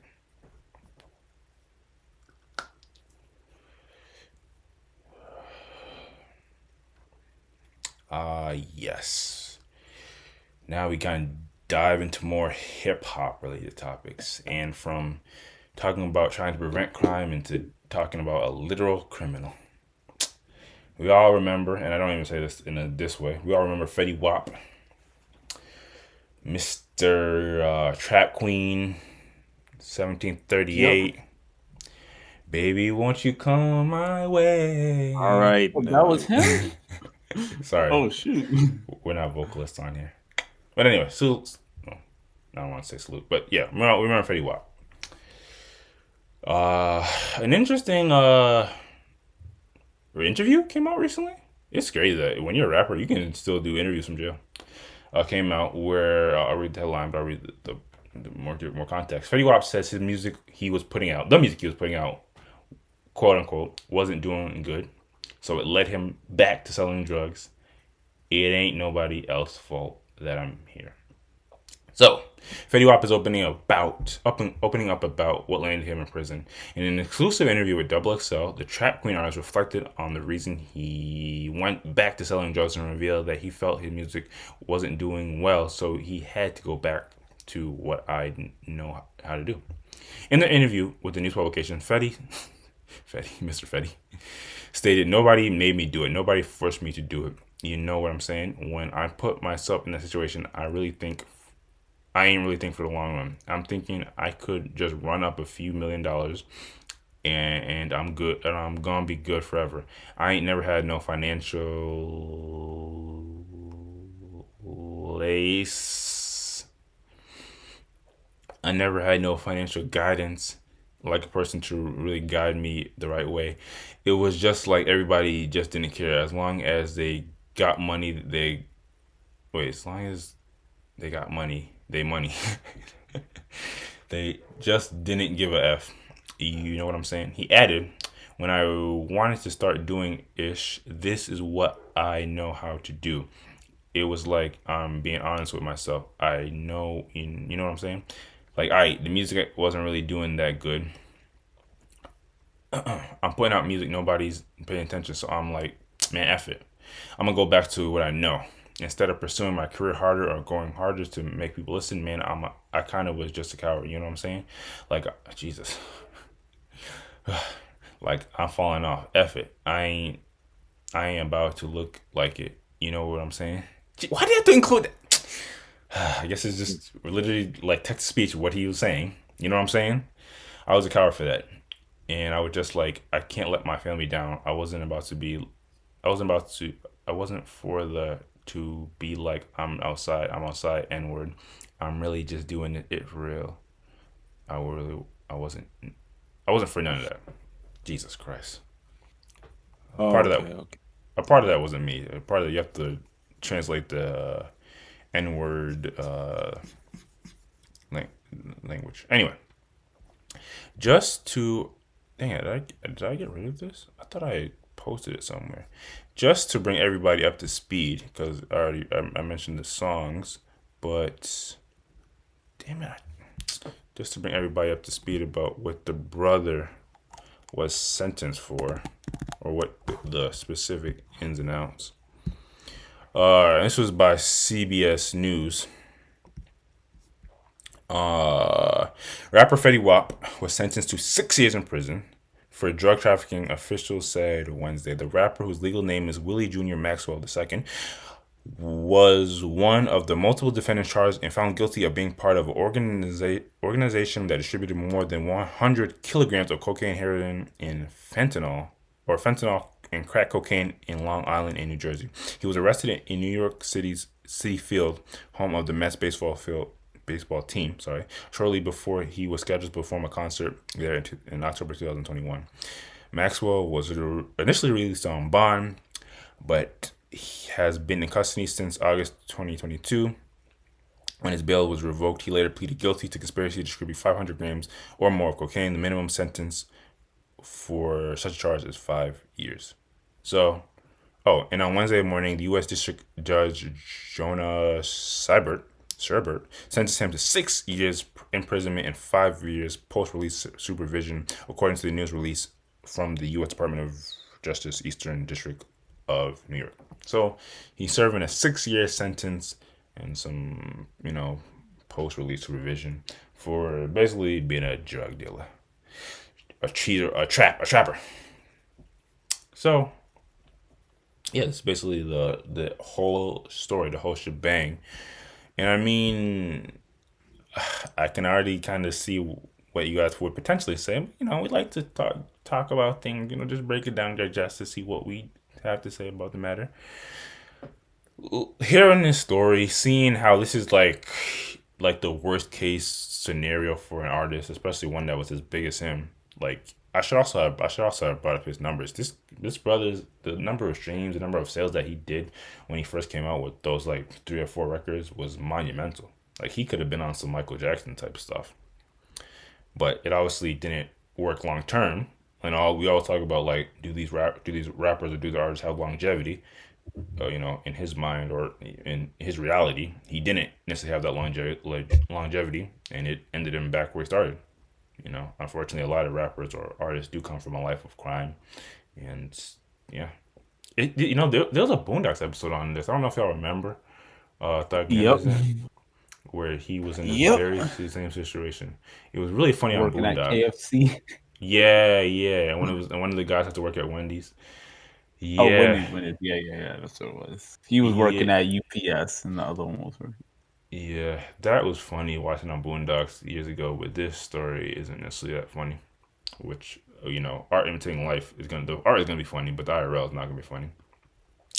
But you know, this is nothing to get really philosophical on. I just am interested to know what y'all thoughts on this. Do you feel any level of sympathy for the brother? And do you think you know, do you at least give him props for, you know, being relatively accountable? That he's like he now he looks at it and he's the totality of like, you know, I wasn't making music, so I just went back to doing what I know. I didn't he didn't necessarily have it sounded like he didn't have anyone in his corner giving him good financial practices, you know. If he had like a good financial manager, people would have told him to save that initial like uh you know, loads of money he was probably making. What do y'all think? What do you think, Ghost? Yeah, I mean, I think it's just a sad situation, and it's, I mean, it's fucked up for multiple reasons. For one, the fact that he did go back out into that world, because, like, I have some sympathies for him, but selling drugs in general is, you're not gonna get too much sympathy for me for doing that. But at the He same was time, I selling do that hard understand. white too. Jesus. I do understand though that if you grew up in that life, it's easier to sit back and say like get a regular job, do this and that. But if that's all you're accustomed to seeing and that's all you grew up doing and know how to do, then it's hard to just I don't want to say branch out because it's I don't think that's the right term, but it's hard to get away from that. And if it's easier to go back to doing what you did in the past, then that's what a lot of people will do.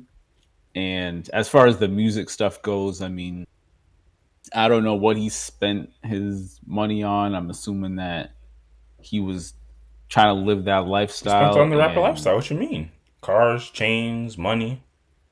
I mean, sorry, yeah, cars, women. Sorry, you can't spend money on money, but yeah, I mean, it sounds like he's did what a lot of young dudes fall victim to and just kind of spend their money away because they, to some extent, they don't know better. And if they were told better, then they just didn't want to listen. They wanted to maintain that lifestyle.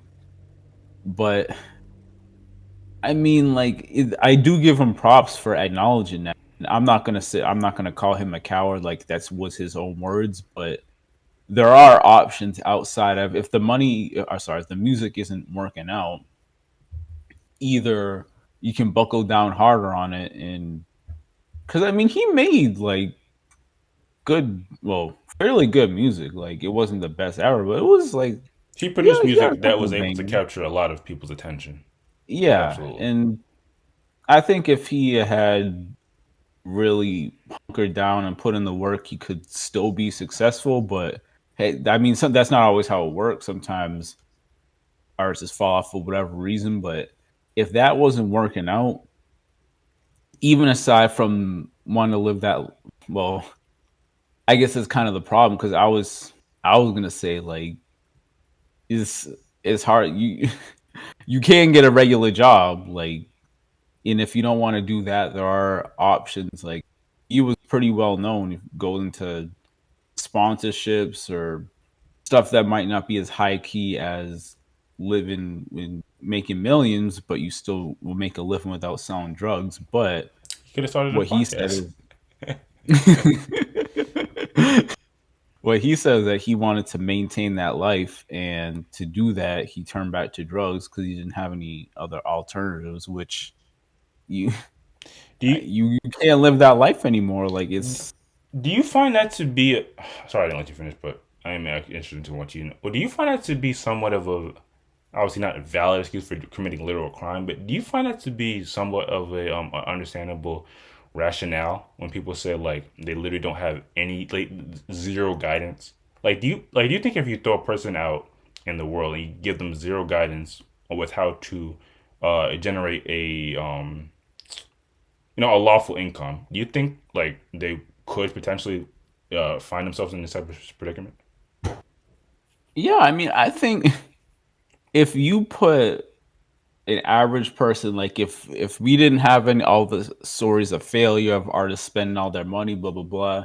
If you put someone completely ignorant to that in the situation of someone that's making millions a year, I think at least 90% of people would end up spending away all their money and kind of Hmm. wasting it because they don't know better. Like it's if you know what to look out for, if you know the pitfalls, if you know what can happen, it's a good example and you can kind of follow that and making your own decisions. But if you don't, then yeah, it's like most people I say will fall into that trap. And I'm not I don't know what he said. I guess he did kind of say he didn't have any guidance, so Yeah. he might have had some people in his corner telling him stuff, but he just didn't want to listen, or he just didn't have anyone telling him what not to do, and people just take advantage of him. So I don't know the ins and outs of his situation, but I definitely understand where he's coming from, and I think there's validity to that, and also to the fact that if you gotten used to that life, it's kind of just human nature. You don't ever really want to go backwards. Like if you started out from nothing and then you made it to be in top 0.1% and you have to go back down to not nothing, but you can't live that life anymore. Yeah.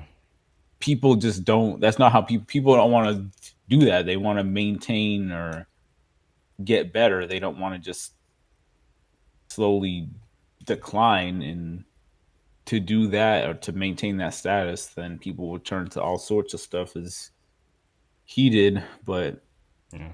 I hope for his sake that it sounds like he at least acknowledges where he fucked up, and when he gets out in his 6 years or whatever, he manages to turn his life around, and like he has some perspective and he can, I don't say live a normal life, but a non-drug dealing life. But yeah, it's just I mean, oh, by the way, your points were all excellent. But I mean, is there really such a thing as an artist going back to a normal life? Like, first, I mean, first of all, there is no normal life. When you've been a literal superstar, there's no level like you literally at a minimal you have to live a lifestyle where you have some level of not protection, but you're oh, secure. you mean You're secure. from from a safe, well, I don't know about from just like a notoriety standpoint. Yeah. Not Yeah, eh, so you have to have some level of security, just some level. You don't have to be crazy. You don't have to have security guards on you. But you have to have that, and also him now being a criminal. You like, I'm sure we have some level of knowledge of like it's not necessarily easy for a criminal to get a job or a felon when you have that in your record. It's almost like yeah, he almost has to probably go back in the world of entertainment. he doesn't have to like it. I get what you're saying, and if he was big, I don't think he's big enough that he'd be instantly recognized on the streets and people Well, would be him in particular Probably so. But unless he's wearing a ski mask.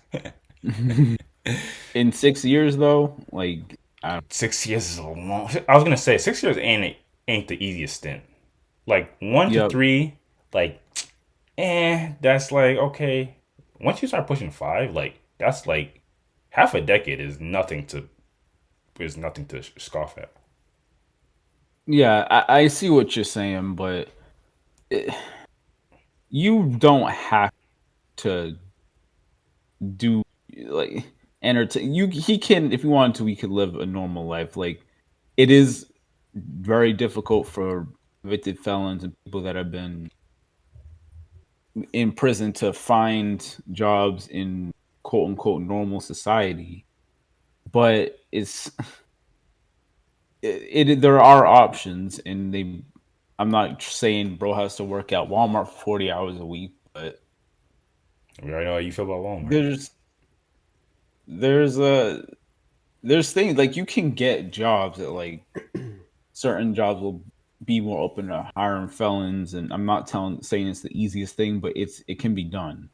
Yeah. So I think if if he did end up going back to entertainment, that would probably be ideal for him, and he might not get as big as he is or he was. Maybe he'll be able to maintain a living.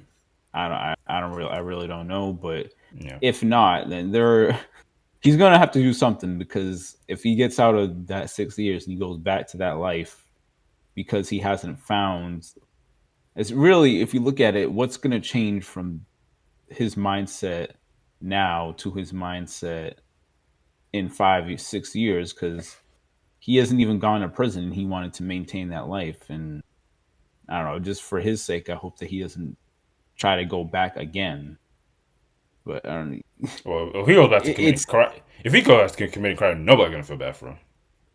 Yeah, I mean, it sucks, but at the same time, he's the one that selling drugs, that hard white, and he got himself into it. Like, you can have sympathy, but at the same time, you got to face the consequences. The consequences, you got to work like the rest of us Yeah.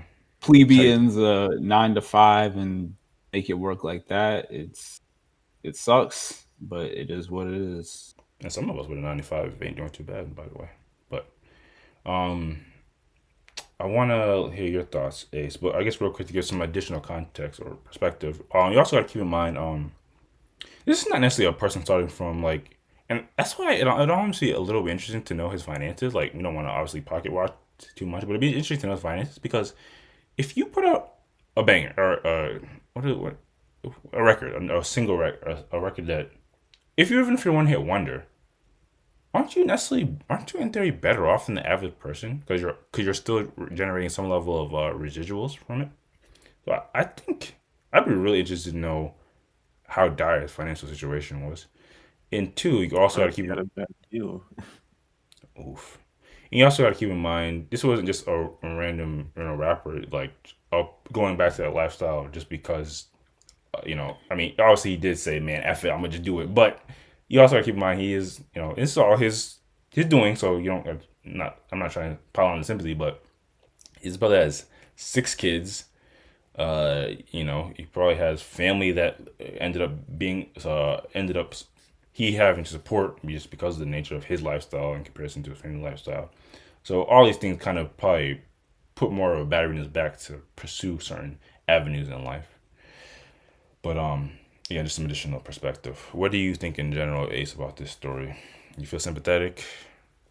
Do you applaud him in any way for the accountability it seems like he's taking? Yeah, I do feel sympathetic in and agree with the way he expressed his You agree with short. that stuff that he said that I read? Yeah. I agree with it almost 100%. You want me to read it again? I was like, F it, you know what I'm saying? Yeah, I agree with it too. Like, Sorry. Well, I see. I know exactly where he's coming from. I'm not saying I agree with his decisions, Right, but right. Sorry, I just get more. it. I was just more making fun of the diction. But go ahead. Ace. No, yeah, there's definitely accountability there. I couldn't have assessed the situation better than the way he put it for himself. So, in that way, that's pretty much like where my sympathy is. For somebody that is actually realizing the mistakes that they made in it. Um, I at the same time am, uh, I'm my thoughts are that yes, while you are acknowledging that you made these mistakes, there's still consequences for it that you have to go through. So if it's the jail time, if it's the 5 years, whatever it may be, you know, um, you gotta serve it. So um, that yeah, that's my thoughts on that aspect of it. Um, and then as far as like you guys were going or trying to completely get out of the I mean obviously like you guys said nobody's gonna have sympathy for him if he goes back to selling drugs after he gets out of jail, but but yeah, like to Quest's point about entertainment being probably the like lowest barrier to entry to him being able to It's like one of build his himself only. back It's like up. his only. Like one of his only like viable avenues, in my Yeah, opinion. yeah, I agree with that. Like, um, for but a question too is if is that situation what was the situation the same before he started selling drugs again? I'm assuming probably like if he was doing that in his past, um, he he probably had that same he probably had to make the same assessment before he started selling drugs again, or maybe he didn't, um but I'm sure like he's had a criminal record, so that ability to get into like the workforce or whatever before he started selling drugs, that decision or that that barrier was probably still there even then. Well, Um, we don't know his full criminal record before the rap, but going into, I mean, as we know, for better or for worse, going from a criminal record or going from a criminal his past to being an entertainer, that's not uncommon in rap. Yeah, It's yeah, it's when it's if you falling off from that, how do mhm, you get back to a sustainable place? mhm. Um, but yeah, I don't know. I don't think I have much more to say. Um, those are pretty much my thoughts. Yeah, like I said, I don't think there's too much to deep dive on this. Ultimately, it is like that. For better or for worse, that Boondocks episode, just less funny. And if you don't really get a cohesive moral story out of all this, one thing that you definitely know is that, if you mess around with that hard white or that fentanyl, which they didn't get him on that specifically. They got other people in his organization or his team or whatever the case on the fent. If he had gotten the fent charge, he would have went. He would have did more time. Sorry. But if you play around with that, you're going to jail. Crime don't pay. And if you do the time, you gotta. If you do the crime, you gotta be willing to do the time. That's just the fact of the matter. And to be honest, you guys aren't even as like as hard on crime, ultra conservative as I thought you were gonna be. So we were kind of just giving a very general realistic sense of like the consequences of this situation, and still like, it is somewhat props due to him for, being able to look at that situation and hold himself accountable. Now, the actions he makes post prison, that's obviously going to, be relatively important because, one, he probably will come out with a certain, he won't be on top of the world anymore, but with a certain level of like, hey, you've been away for a while. We enjoyed your music before. Can you do something again? Can you produce something? But, it is hard to build up that momentum. Like most artists, and especially rappers, don't necessarily get that huge comeback that they once had. But as long as it's something sustainable, like if he could be I don't want to start naming rappers, but if he could get to like a Tyga, like a Big Sean level of, like you've made banger music, you can go do shows sometimes, even though some of the rappers we like probably aren't like super balling. They probably make their music, get their streams, do shows. I'm sure Vince Staples is living a very, obviously not average lifestyle, but a modest rapper lifestyle. And you also got to invest. That's also on a more story.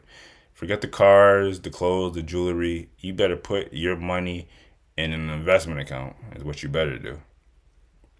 Or it could be a gambler like Drake. Drake be betting on like games and they'd be like for $10 million. Although you could also lose your money in that, so don't gamble, kids. All right, but there's nothing else on this week. Move on. Still got a couple topics to go, and it's getting a little late. We typically are the late night podcast. If anyone's up on a Saturday evening and they didn't go out, or maybe they're coming back from being out, you could just hang back with us, go through these topics, talk some shit. Now this artist, Bobbi Storm, didn't get in legal trouble, but they did get jammed up. So the main reason I brought this is because it kind of is reminiscent of the conversation we had about like, what are you willing to deal with? That's what I kind of looked at. There's more stories to deal with, and we're talking about children on a plane being active. We watched that short clip that, again, it was 99% fake, but this was 100% real, interestingly enough. So, gospel artist Bobbi Storm blasts Delta over mistreatment on flight, where she sang in celebration of Grammy nomination. Now, I think they put this in like backwards order, so go to like the last joint is. It might even be in like actually, no, I don't even know the order. Actually, no, it's not all the way back. Go back. Sorry, this is keep going.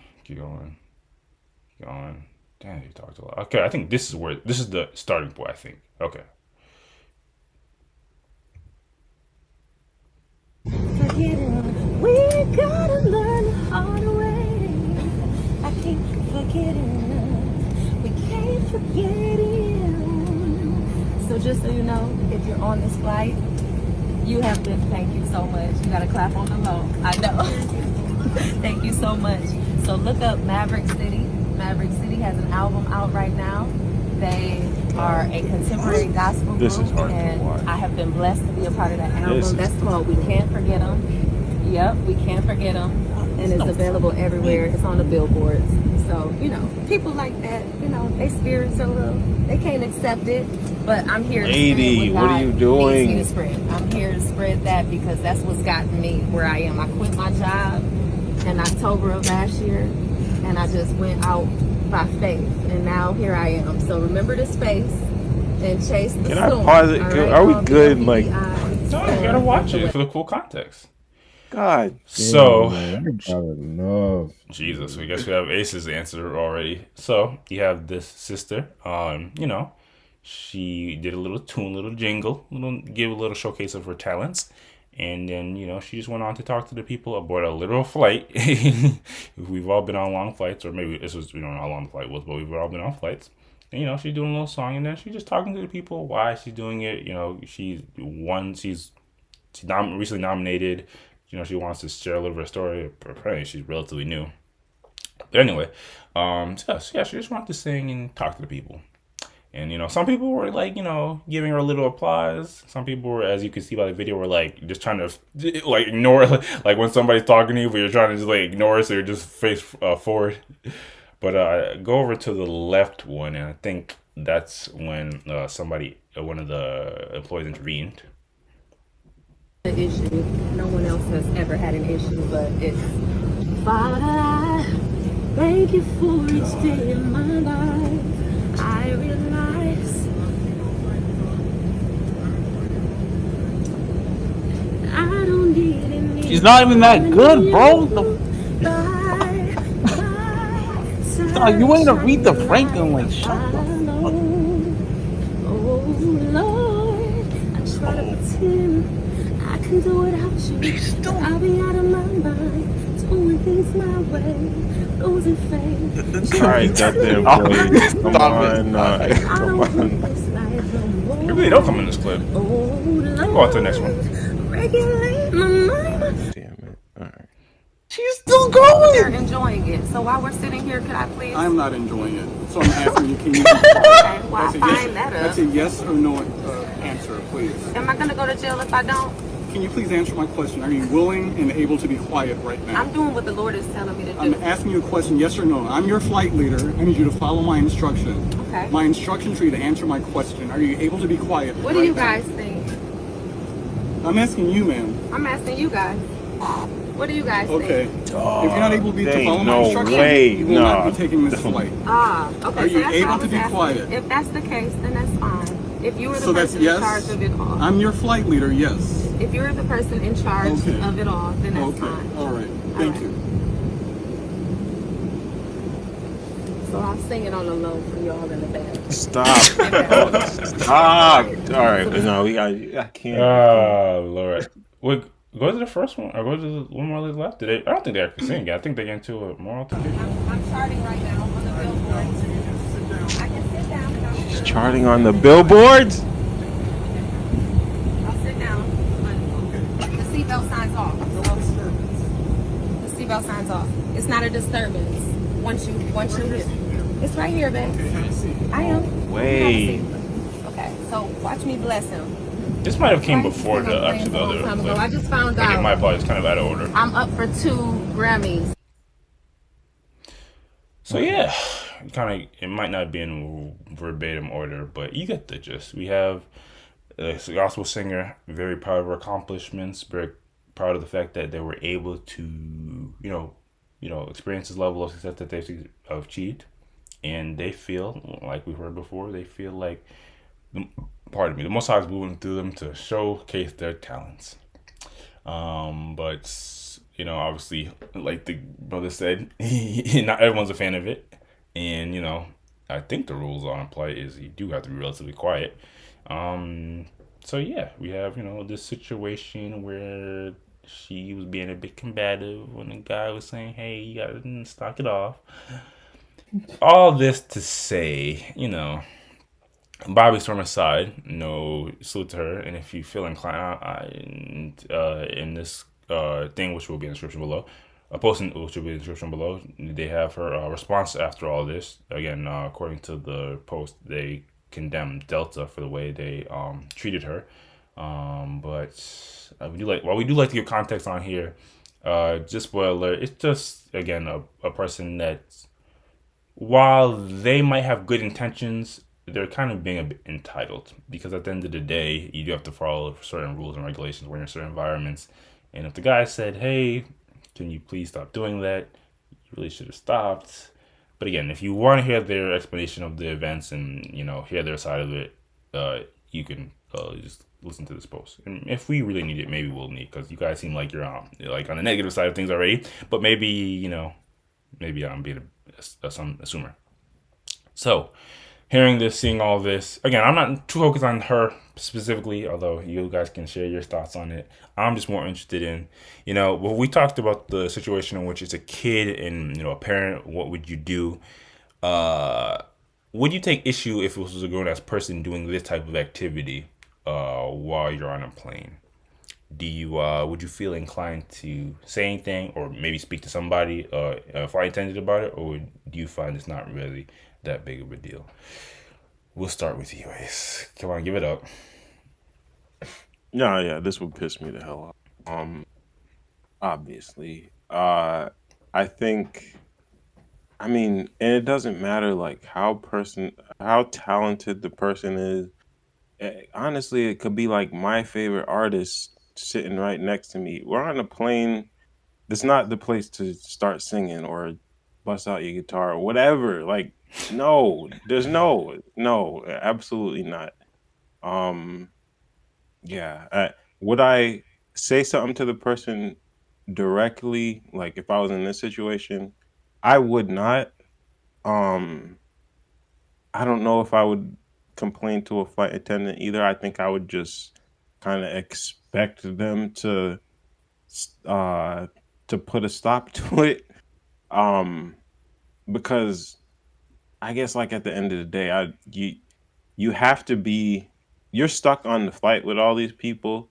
So to be the potential person that makes a problem out of something, I don't think you want to necessarily do. Yeah. But um but yeah, like this is I can't e- I truly can't believe that this happened. It's so frustrating to even watch. And like the people um who were showing any or like showing that they were paying attention to her. I feel like they probably just it was kind of like a out of a out of like a social, a feeling of social obligation Yeah. to just acknowledge that the person is existing and saying things. Yep. But yeah, I don't think anybody here is in. Nobody knows who Bobby Star is in her, at least in her Bobbi immediate Storm. vicinity on this flight, if not the whole flight. Like, come on, man, ain't nobody. Well, I mean, Nobody's been posting that. like she said, she's charting on the Billboard, so somebody might have decently heard her. Nah, I doubt it. I doubt it. I mean, it's possible. Yeah. Yeah, this was frustrating. No way. Don't do this, people, ever. Like, don't do it. It's interesting that you even would say like even if your like literal favorite vocalist or artist were to do something, you would also take offense. So is it just because you also like agree that like planes should be like this silent area, or is it like any public like if what if they were doing this like on a bus or like in the middle of a park, or is it the public aspect of it, or is it like the plane specifically?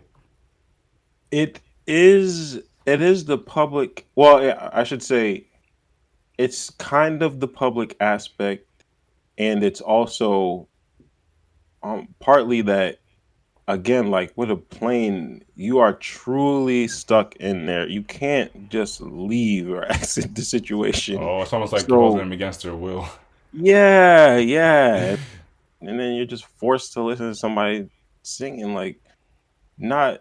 Yeah, you got to consider like this is why I brought up my favorite artist. Like, even if I like the person, they're my number favorite. I can't say that for everybody else on the plane. Like, and they all have the right to enjoy. I mean, not enjoy the flight, but to have a peaceful, like, quiet flight where everybody's just in their own bubbles. You're just encroaching on people's space for for no reason. Like, don't do that. And you win it, and you don't give them a little leeway because they feel like delighted in this news. Like Absolutely not. they Chill just out. want You're an adult. all right. The heck? Literal highest nomination in music. I can't even feel. I can't even feel happy about it. You feel as happy as you want. Keep it to yourself. Fair enough. Ghost, what about you? If you're on a flight and somebody starts singing, out of happiness, and they're not like it's not like metal. They're not blaringly yelling, but they're just singing a tune. But they are a grown ass adult. What do you think about it? And would you do any action to get them to stop, whether talk to them or talk to somebody about it? Well, being realistic, if I was on a flight with this chick, the second I hear anyone talking, I'm going for the headphones. It's the very first thing I'm doing. If I can put in the headphones, I'm tuning it out. I ain't hearing any of this BS. So basically, I wouldn't have any reaction to her because I wouldn't be paying attention. But if for whatever reason I would be forced to listen to this, I would 100% say something like, I'm so like, the second I heard her singing, I would say, and it continued. Then I would say, "Yo, can you please stop? No one wants to hear you singing." Like that's verbatim what I'm saying. You would And no, if she not comes knock with it any off. hate, no, I'm dead ass serious. You Like can't be mean to people. I'm a hater in general, but I especially hate when people sing in public, and especially when it's like this, when they're holding you hostage, like that people on the subway performing. I hate that shit. Man, I that hate subway, man. So- Well, what if they respond to you? Well, sir, like you said to the man, I'm charting on the billboard. I feel compelled by the Most would High. say, if you're chartered on the billboard, then you should pay for your own private jet, and Petty party. then you can sing all you want by yourself. And if you ain't got the money for that, it means you ain't doing that well, and you're not that good. So I probably wouldn't say all that, but I would say something. It would be similar, and I would not be happy. Like it wouldn't be full on shut the hell up, but it would be close. Like Golly. I would legit get angry if I was that flight manager, then or no, if she had said, what do y'all like, what she said, what do y'all think, do you have to stop, I would have been someone. I was like, yes, stop. Like that would have been funny, actually. That would've been funny. I could definitely see you. I could definitely see you doing that part. For 100%, I could see you when she asked, "Hey, what do y'all think?" You definitely would have been like, "Yeah, you got to stop that." Oh man. Yeah, I think there's not too much, no pun intended, saving grace for this person. I think, and that subway analogy is like spot on. Like them subway performers be nuts, and like I think that is the problem. Like if somebody's singing in a park where you can like still go about your day, you're not inclined to listen to them, or they're performing on the sidewalk or in the subway station, not in the actual subway. I think that's more acceptable because like you still have some volition to consume it or to move or whatever the case may be. But something about when you're in a confined space and like you're held to whatever that area is, I think people do have to be a bit more socially aware to what they're doing. And y'all know me, I can be ultra critical when it comes to some of these vocalists. I don't think their performance, if you want to call it that, was that bad. she sounds like one of those women that say, "Oh, my family always told me that I can sing," and she sounds low key, off key, and she's not that good. Like American Idol. I'm trying to keep my hate in, but it's nah, bro. She's not that good. Y'all opinions aside, and you're also hearing this through Discord and Instagram quality. I'm sure IRL, she sounds relatively pleasant. I'm not saying it's the best. I'm just saying I don't think she's the worst. I could imagine hearing this and be like, okay, she has a thing. I think her persisting and it's certainly being combative with the literal person in charge telling her to stop is where she was tweaking. But she said I felt compelled by God, and I'm ecstatic that I'm nominated for 2 Grammys, not just 1, 2. So Sure, that's the worst part to me, to bring the Lord's name into it. Man, God didn't want you to sing. God tell you shut the fuck. Yeah, it always gets a bit complex or convoluted when they bring the Most High into it. Because then it's either, you gotta believe them or they're actually a little not all the way there. But anyway, I still say salute to them. I think they do need to bring their entitlement down. They do have some level of sincerity, and we're not focusing on them specifically. But, people in general that have this mentality, you do need to, again, understand the context of your situation and be, socially aware to everybody around them. And, oh yeah, what was her post about it? Because she posted this. This is the crazy thing about it. What is it? Scroll down. I Scroll wanted to down. see if there were Wait, comments. so I No, kind of just forgot, scroll but down. Delta Oh. apologized to her. At the, Oh, this? Oh.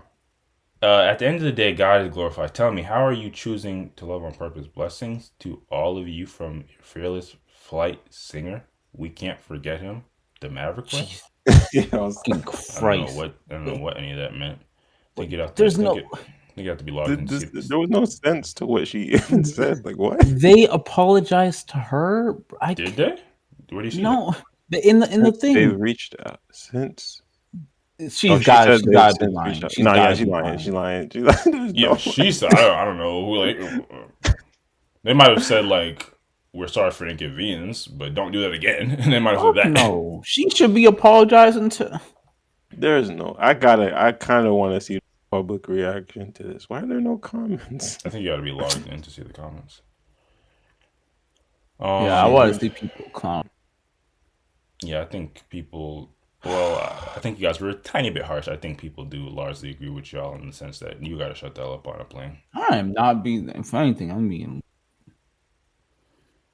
That's crazy, man. Yeah, I don't know why she would feel inclined. Well, Oh wait, here we go. This is for people saying I'm lying about Delta reaching out and apologizing. I'm not recording Get the anyone. fuck with on. public Yeah, reaction. she didn't want to play the message. Yeah, get the fuck out of here. Wait, Fucking is there liar. audio from Delta in that? I guess play that for a bit. Well, she said I'm not recording anyone without permission. So Really Hey. glad that Oh, I thought people that. Man, sorry, pause for a second. who are advocating for love Yeah, maybe they didn't. can understand why I did what I did. It's not about me pressing my beliefs on anybody else. And kinda when don't we really get wanna to, hear All right, lady. what is she Yeah. talking Alright, about? like, I literally was like, I thought I People thought she in front. meant she had permission to record them, but yeah, I don't think she has. Yeah, I believe. I think we all believe her that she had a conversation with Delta. Did she get an apology? And this, what you did was fine, and we apologize for the inconvenience. That nobody believes that out there. Yeah.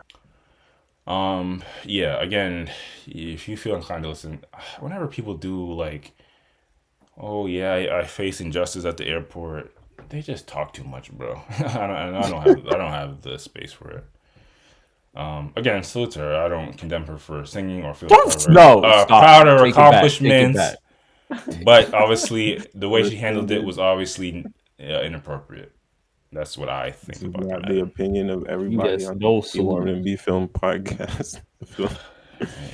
I also don't disagree with this aftermath stuff. I also don't necessarily salute her for that. She should have like not talked. I don't. Why giving her salute in the first place, bro? Like, She's Grammy nominated gospel singer. How do you hate on that? who cares, bro? I Like, don't care at all, dude. she's trash, anyways. Grammy? No, all right, I'm not doing it. I don't Now- care. I don't care. She's trash. I don't care. We just looked at the Grammy list. Like, we don't Oh, care about alright. artists we don't like. Okay, what? all right, guys. Okay, I'm not here to argue with y'all about the quality of it. All right, whatever. If there's nothing else, we can move on to the next topic. Jesus Christ. You put me in a bad mood. That's the last joint. Yeah, it is. Okay. This is also going to be a lot of talking. Oh, man, people get on Instagram and just talk, bro. Instagram, you remember back in the day when Vine, you could only record for like 6 seconds? Instagram needs that. So, sorry, I just got to mentally prepare myself to even talk about this. Because the topic at hand is like something that, needs to be discussed and, just like it's discussed and understood, but like these people just talk too much. Anyway, Benzino says he has a right to ask his daughter, Coi Leray, for money. I made you, you didn't make me. So we all know Coi Leray because girls is players too. And we hopefully all know Benzino. It was largely a part of Source magazine back in the day, and obviously again the father of Coi Leray. So there's ever since she popped out, there's been an unnecessary amount of drama between her and her parent, and obviously there's I don't want to get into the details, but they were part of their lives where they weren't living together. mom and dad not being together in situations. So they didn't necessarily have the greatest relationship even coming into her rise to fame and status. But whenever you do put fame, status, money into things, things get even more intermingled. So what root cause started this is Coi Leray did an interview with Angela Martinez, Ruth Angela Martinez, and because that's a prominent aspect of her life, people always ask her about that interview. Say, how do you feel about your father and things he does? She spoke on him. He didn't like the reaction, or he didn't like some of the things she said about him in that interview. So he addressed it. None of this is in this post, except she comments on the fact that she won't talk about him in interviews anymore, I believe. I'll just kind of give a little better background. And it was largely because she said things like, he does too much. He does do too much sometimes. He wasn't always there for me. And actually kind of similar to something else we were talking about recently, where I forget, maybe it was T.I. and his son or somebody, but like the story that she paints about the relationship and how much he contributed to her life is different from what he would say he contributed to her life. So there's a disconnect between that. So again, to give a bit of background, what this post largely stems from is in her reaction to his reaction to her interview. In this day and age, everything's a reaction on a reaction. She mentioned the fact that again, he does too much, and he also, unbeknownst to us, the people in general, that sometimes requests money, and she's giving it. So let's listen to what she has to say. Yeah, it's kind of a lot, but you have to go back to like a few posts. Back. Okay, you go up one or up two. One more. Okay. So this was also some of the background history. Coi Leray says she will never speak to her dad, but then in interviews again and asked him to stop using her. I don't want to be your clout child. Your clout kid, sorry. Okay, now let's hear what the sister had to say. Yep. I don't have to speak on this ever again. He made it very clear that he never wants to speak to me again. So I just wish that you would respect that. Again, the interview was done in June. I haven't said anything since. But respectfully, I just wish that we could just kind of just keep everything offline moving forward. If you have anything to say, you can call Grandpa Tito. You can call my mom. Just like how you called me last week asking for what you asked for. You could have just hit me direct. Like, I'd rather you just do that on a respectful level of just me being your daughter at the end of the day. Like, we don't got to have a relationship, but I'm still your kid. It is what it is. So just respect the fact that what you're doing is not cool. Baby Zeno got to see it. Taj got to see it. Everybody got to see it in the family. My grandfather texted me talking about. Man, what Grandpa Tito have to do with any of this? Man, I think there's a little bit more. Let's hear what she has to say.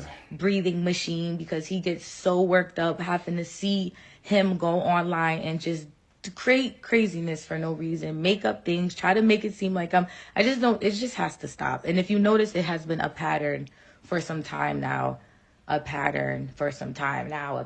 since he went on Clubhouse and did the whole blick situation and leaked the fact that I had the record with Nicki, since he went and tried to downplay my album sales on Trendsetter, since he went and tried to, it just seems like every single time, instead of you congratulating me and be happy for me, you want to go online and try to use me to prove yourself to these people in this industry on why you feel like you didn't get the respect or whatever it is that you deserve.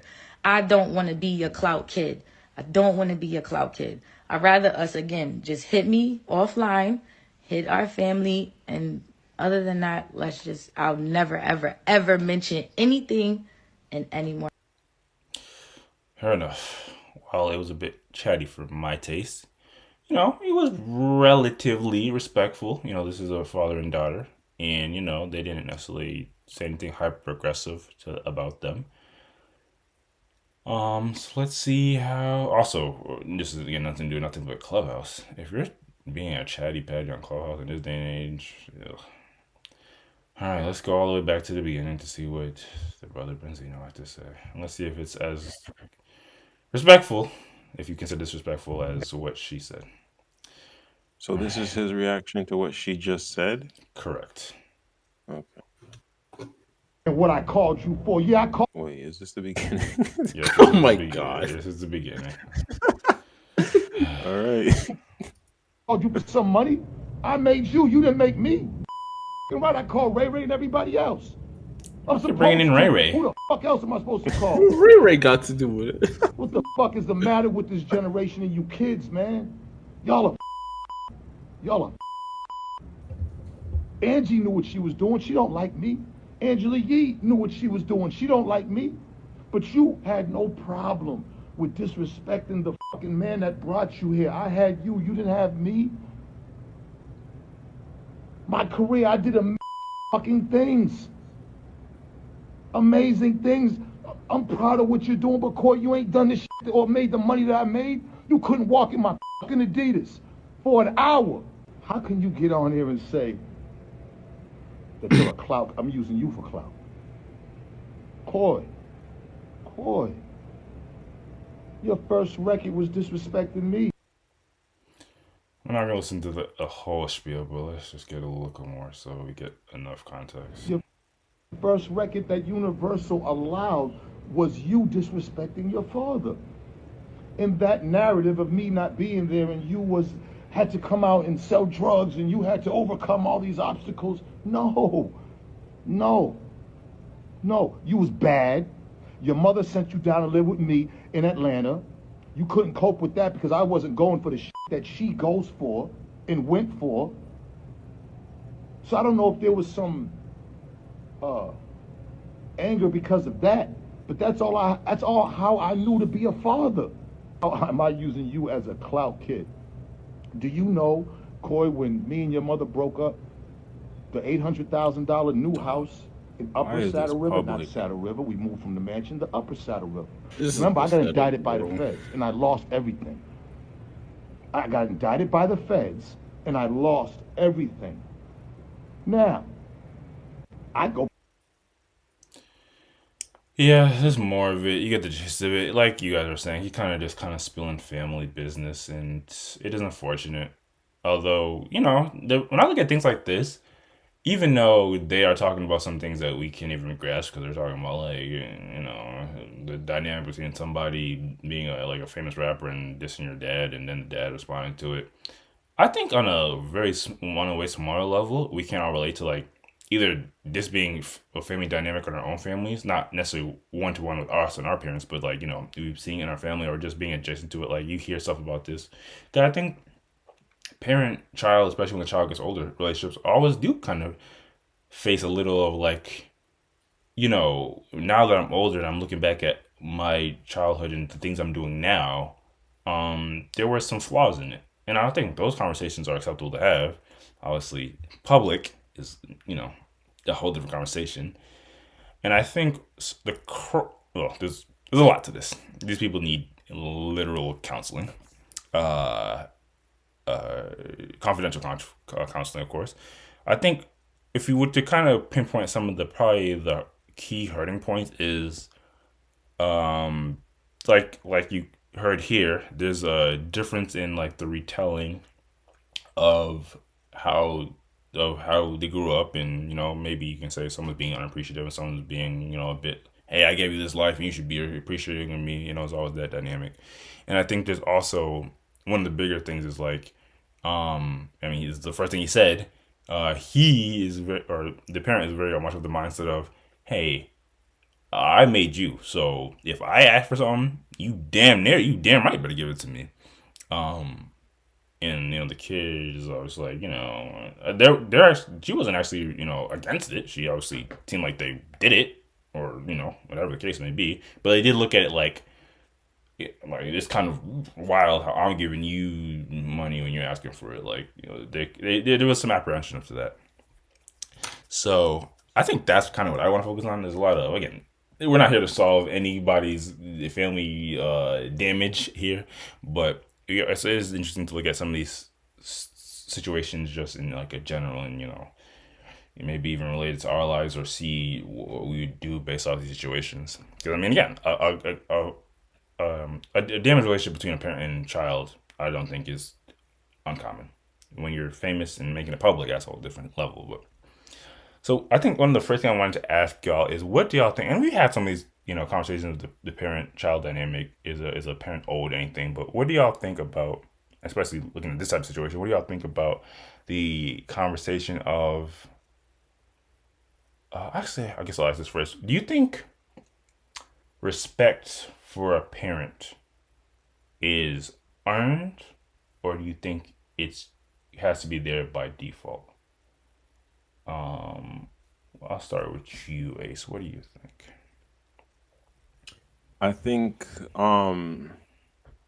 it's earned, but the barrier to earning it is pretty low. Like all the parent really has to do is, and I'm not saying like this is trivial, but they need to provide for the child. Like, it's not just you pop out a kid and you never see him again, but you don't see them for, you come back into their life and you expect to be respected as a parent. Like, you can be respected as an adult, but if you didn't do the job as a parent, you don't deserve the respect of a parent, in my opinion.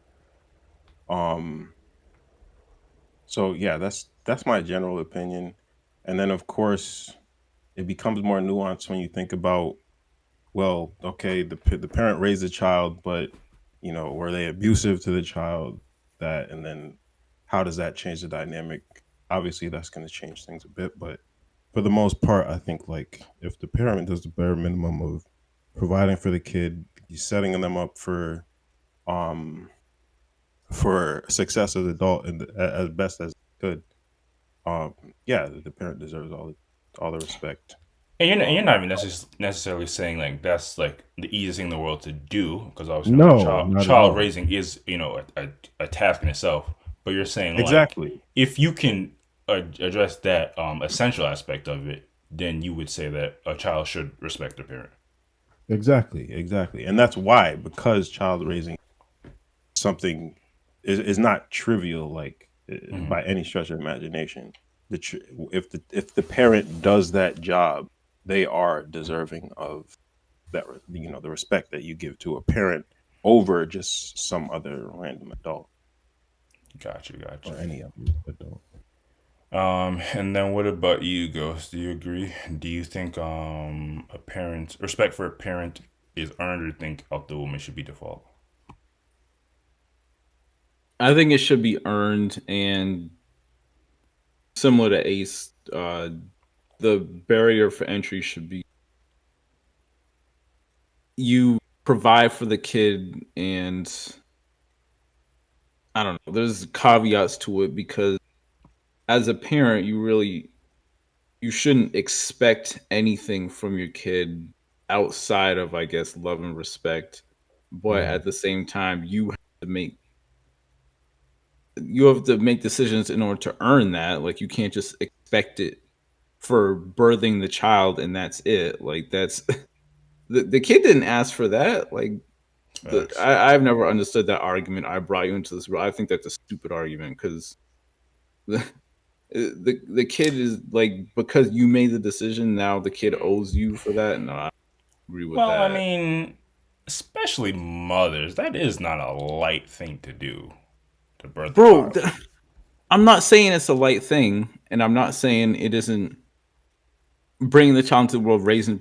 I'm not saying that it doesn't matter, but using that as an argument for why you should or shouldn't be able, again, it's different, because respect is something that should always be there if it's deserved and earned. And I get some aspects of, like, you raise them from when they were a child, and there's a certain level of that you can never repay no matter what you do. But using it against the child to force them to do things that you want them to do beyond looking out for their best interest, and because you want something from them, it's fucked up. And saying, "Oh, I brought you into this world, I can take you." No, that's not how it should work. Wait, you're not gonna use the "I brought you into this world, I'm gonna take you online"? Nope. No, I'm not gonna use that. I'm not gonna lie, that one kind of fire.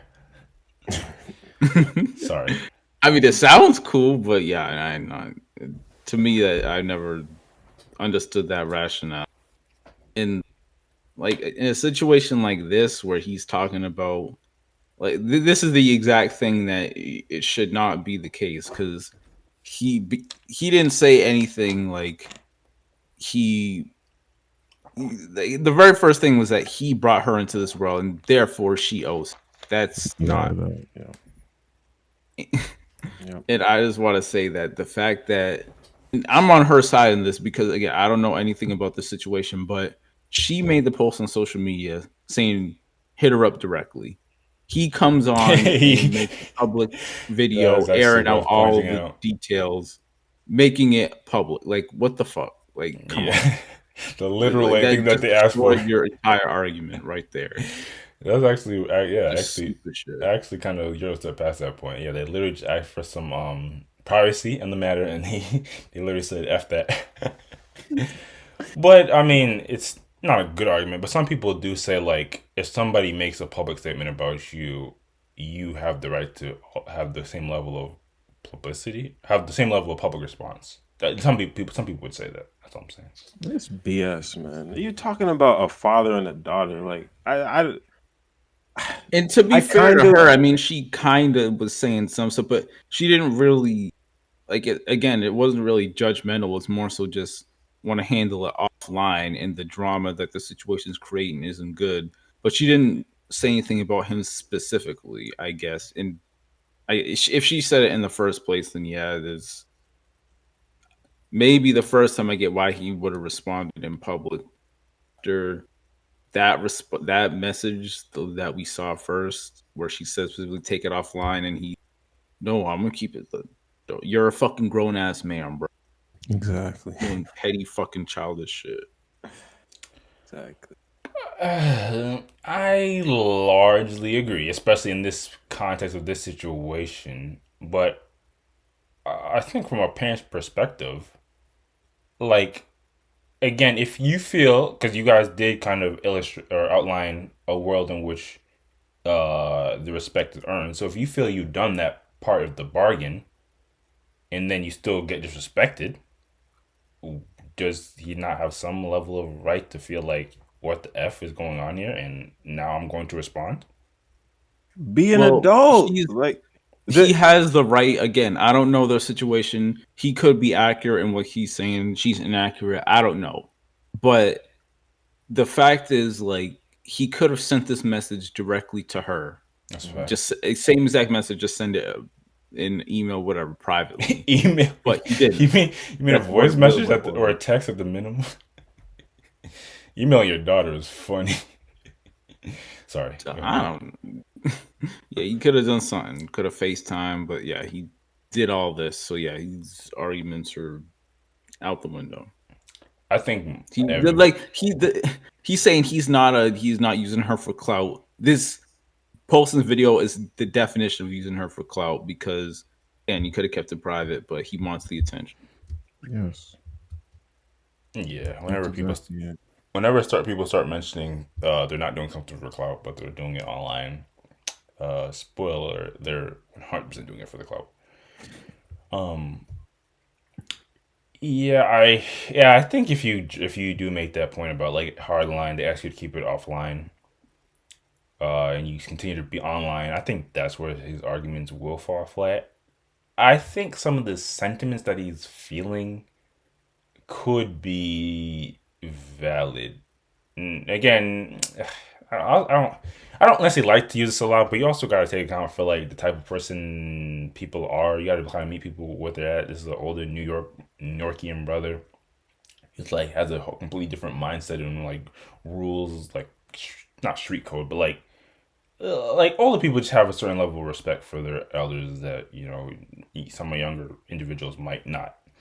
And again, if he feels that as a parent, he feels like you've done a lot, and especially if you provided your child with a lifestyle that a lot of people couldn't even dream of, and then you still get disrespected, then you could look at it like, damn, I'm getting shitted on, and I did all that I could. Like, of course I'm like, well, it seems like his complaint isn't really about the respect. His complaint is the fact that she's not giving him the money and that he feels entitled to. That's what I'm reading from it. So let's get to that point. Nice segue or transition. So that's our other seems to be a hurting point of this, and I think again we talked about something similar, but I just want to know y'all stance on it right now. Do we think that there should be no issues and a parent is entitled to a child's resources, especially when they start to get a little older? Let's go back in reverse. What do you think, Ghost? I think that a child should be willing to a certain extent if their parents needed to provide it for them, if they're able, should be willing, not required. And on the flip side, if a parent, you can ask something of your kid if you need it, like he's entitled to ask for the money, but she's not entitled to give it to him, or like it shouldn't be a requirement because of X, X, and X. Because for one, she may feel that he doesn't deserve it based on their past relationship, whatever. I don't know their details. And for two, isn't like the literal whole point of being a parent, isn't it like unconditional love? Like you shouldn't require anything because you did this, this, and that. Oh, now you got to pay it back 20 years later. Like, what are we doing? A parent's love is the closest thing to unconditional love that should exist. That is a fact. Yeah, and I guess I'll ask what you think before I respond to that, because I think you'll largely agree. But yeah, what do you think, Ace? Do you think a parent is entitled to a child's resources, or do you feel like it should be given without any issues? Yeah, I mean, I think ideally it should be able to be given without any issues. I don't think a parent is entitled to the kid's resources though, and I think any parent with like rational mind would agree with me. It's like that should be the last thing a parent wants to do, or is ask their kid for money. Like the goal is to set your kid up for success. So are you saying his brother's irrational? Didn't he literally say the contrary? Sorry. I mean, I don't know the context of why he's asking for the point, but but no, it's not necessarily to say that he doesn't fall into that category. I think what I'm saying is that for a parent, it should be the last thing that they want to, last situation they want to be in where they have to ask their kid for money. Like, because the goal of parenting is the complete opposite of that. It's to set the kid up so that they're successful and they can go out and be on their own without having to come back and like support you. Yeah, exactly. And what if your kid does become ultra successful? Yeah, if the kid, it doesn't matter if the kid's successful or not. The parents' mindset on that, I think, should still be the same. Like, it shouldn't be that. So you're telling me that if kid becomes successful and now the kid is, your expectation is that the kid supports you. You're saying that shouldn't be the expectation, or that should be the expectation? It shouldn't. So you're telling me if I put all my love, care, time, and attention to my kid, I raise him up to be, he goes to the league, and he's earning millions. I wasn't the key contributing factor to that. That wasn't like literally my investment, so to speak, in a very, you're not using it verbatim to what you would think. It's an investment. No, I mean, not saying it literally. Huh? What'd you say, Ghost? Is the kid a stock? Like, you put X amount of time into it, so now you should see returns? I'm just saying, is it not a very human natural mindset to think if I put time, effort, care into something and watch it grow, some of that is like, don't I deserve something? Yeah. I deserve nothing. That's baffling. No, that logical. Like, I don't. This isn't see like a that. plant that you're Right. I don't see getting. that. Your child that is connection. your child is your seed. It is a seed No, that you planted and it no. grew. And if you Unconditional. watched it grow and it Unconditional. bear fruit, why can't you get some of the fruit? Unconditional, meaning that you shouldn't be expecting anything. Like that's not the point of having. I'm not a kid, saying like, it should. I'm not saying it should be the point, but for you, I don't think you guys surely would say it's not a part of human nature. Like this is kind of like it is what it is type of thing. No, it's well, it's a part of human nature, but if you're a parent, it shouldn't be. You should never. It is how it is. So Unconditional. y'all are telling me if and when y'all have kids, they grow up, and let's say, obviously, can't imagine us ever asking, but they never even attempt to give you back anything. You wouldn't feel any type of way about that? No, I would not. No, I really would not. No, and I think like You can be skeptical all you want. The answer is no. The extent to which I think a parent should want something from a child might be like, when they're at the age where they're starting to lose their mental facilities and things like that, and they need to be taken care of. This is true. I think in that, like, yeah, you want, and I think it's okay to say you expect that the kid is going to help you navigate that when you get to the point in your, but other than that, like before that, expecting something, to me, I cannot make the logical connection to where a parent should So, expect. Quest, you got siblings that you've had some level of caretaking responsibilities for. If one of them, I don't know, let's say one of them hit the lottery, would you expect them to give you like a certain percentage or a few million, or if they hit like a mega million or something, or would you be cool with them either not giving you as much as you thought or not giving you anything? This is probably one of the best examples we can provide, or analogies, or whatever the case may be. Probably at this time in our lives, I do see siblings and children as a completely different entity. I think siblings. Yeah, it is different. Like, it's definitely different. But two, I mean, you guys probably know this, but I don't necessarily disagree with y'all's stances. I'm just kind of challenging it. And three, to be quite honest, I'm on record, so I'll even put it even more on record. I have literal brothers right now who participate in sports because I push them in that direction. And I'm pretty sure they know that if they gain some level of success with that and they blow up and they get really good and really famous, I'm getting credit. I'm getting my credit. Well, credit is one thing, but what does credit entail? Like, they just shout you out in their acceptance speech, or honestly, for me, that would be acceptable enough. Yes. I mean, that's why I'm asking, because for you, I know how you operate, and I can't imagine you someone to ask or say you owe me X amount of money. Like, yeah. Obviously, again, I do, and that's why I'm not going to jump out the water and say I don't believe you guys.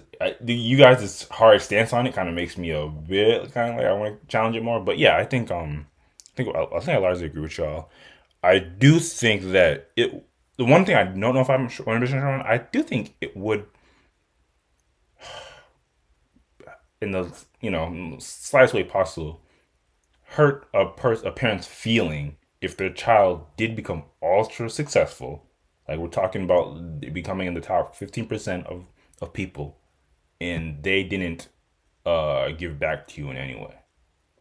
I don't think you would be totally unfazed by that. But I'm not saying you guys are lying. I'm not doing any of that. I just think a person, like, it's kind of natural. It's just like you. I mean, obviously, I think, and another thing, I think your level of being proud of them and being overjoyed in what they've accomplished, I think that would be the highest thing.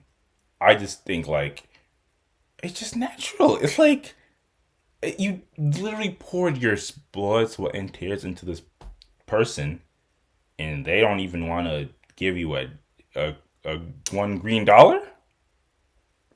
I mean, Well, the thing is, like, it's should it be expected? And like maybe there's I can think, okay, if the parent is like a bum on the streets, or and the kid is mad successful, the parent's down and out, and like the kid just isn't trying to help whatsoever. I can see the parent um taking issue with that, but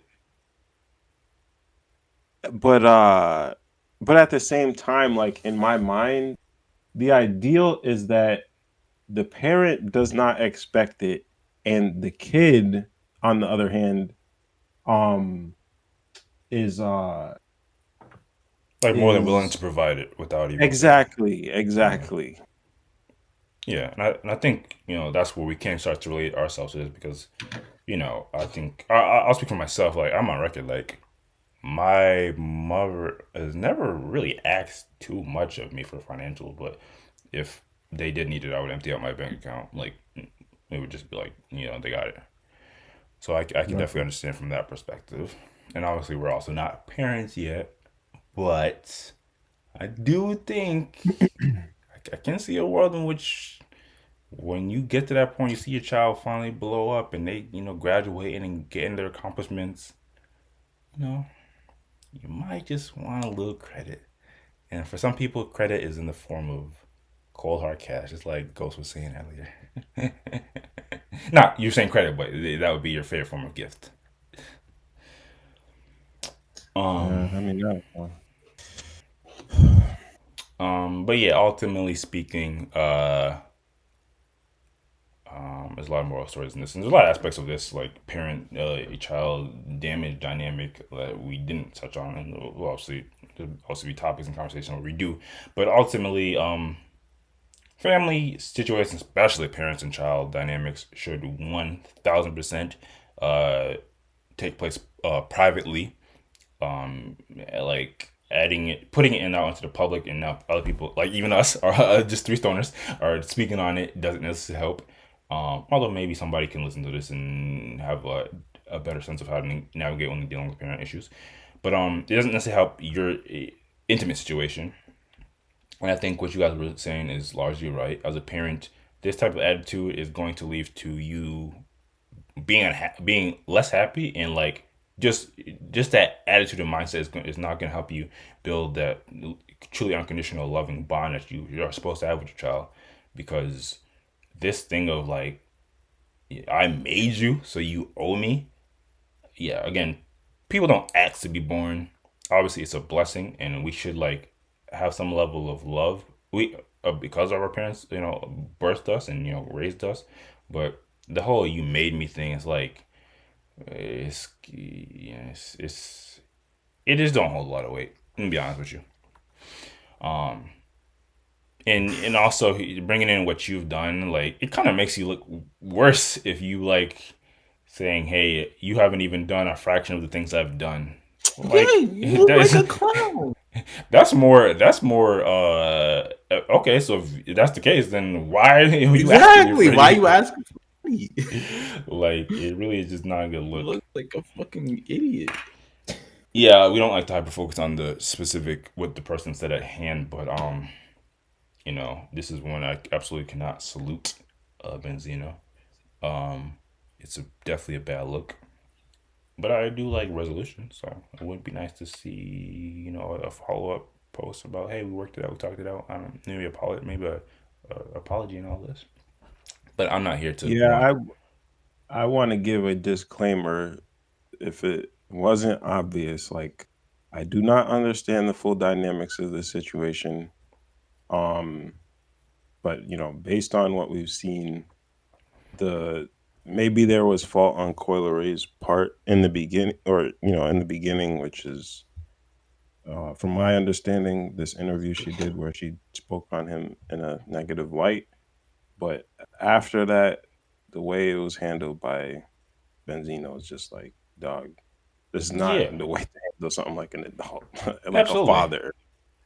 I tried to give like a little context, just like what led us to here, but obviously, like he's saying, when they one of their first records that gained a little notoriety, they might have been saying some not 100% positive things about him. So that's what sparked it. And then they went on to do maybe even multiple interviews where, admittedly, all the interviewers do ask her about this situation, which is why they come up.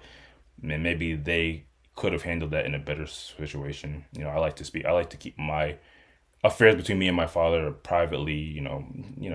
They're young, not giving them bail, but now they probably have a better sense of how to handle interviews and things of that nature. And as a father or as a parent, for better or for worse, you do have to kind of not necessarily take things on the chin, but be understanding of the fact that kids, especially when they are growing up and being young adults, they are going to be inclined to make mistakes, and they might even slip up and do some things that make you look bad. But you got to be there to be like, okay, I'm still 100% proud of this. Well, I'm majority proud of the person, and um, I'm glad that they were able to achieve this. Like that would have been the ultimate like classy response they could have done. Like when people ask him about the situation or a parent about the situation, just like, hey, we don't see eye to eye 100%, but I'm glad that they're able to succeed success, and I want the best for them. You keep it at that, you look I'm not to make it an optics thing, but that should be your mentality. Just that should be what it is. Um, but again, you know, parent-child dynamics, especially when children get older, aren't necessarily the easiest. We're here to just talk about it and see if we can make sense of it. But if there's nothing else, we can move on to the next topic.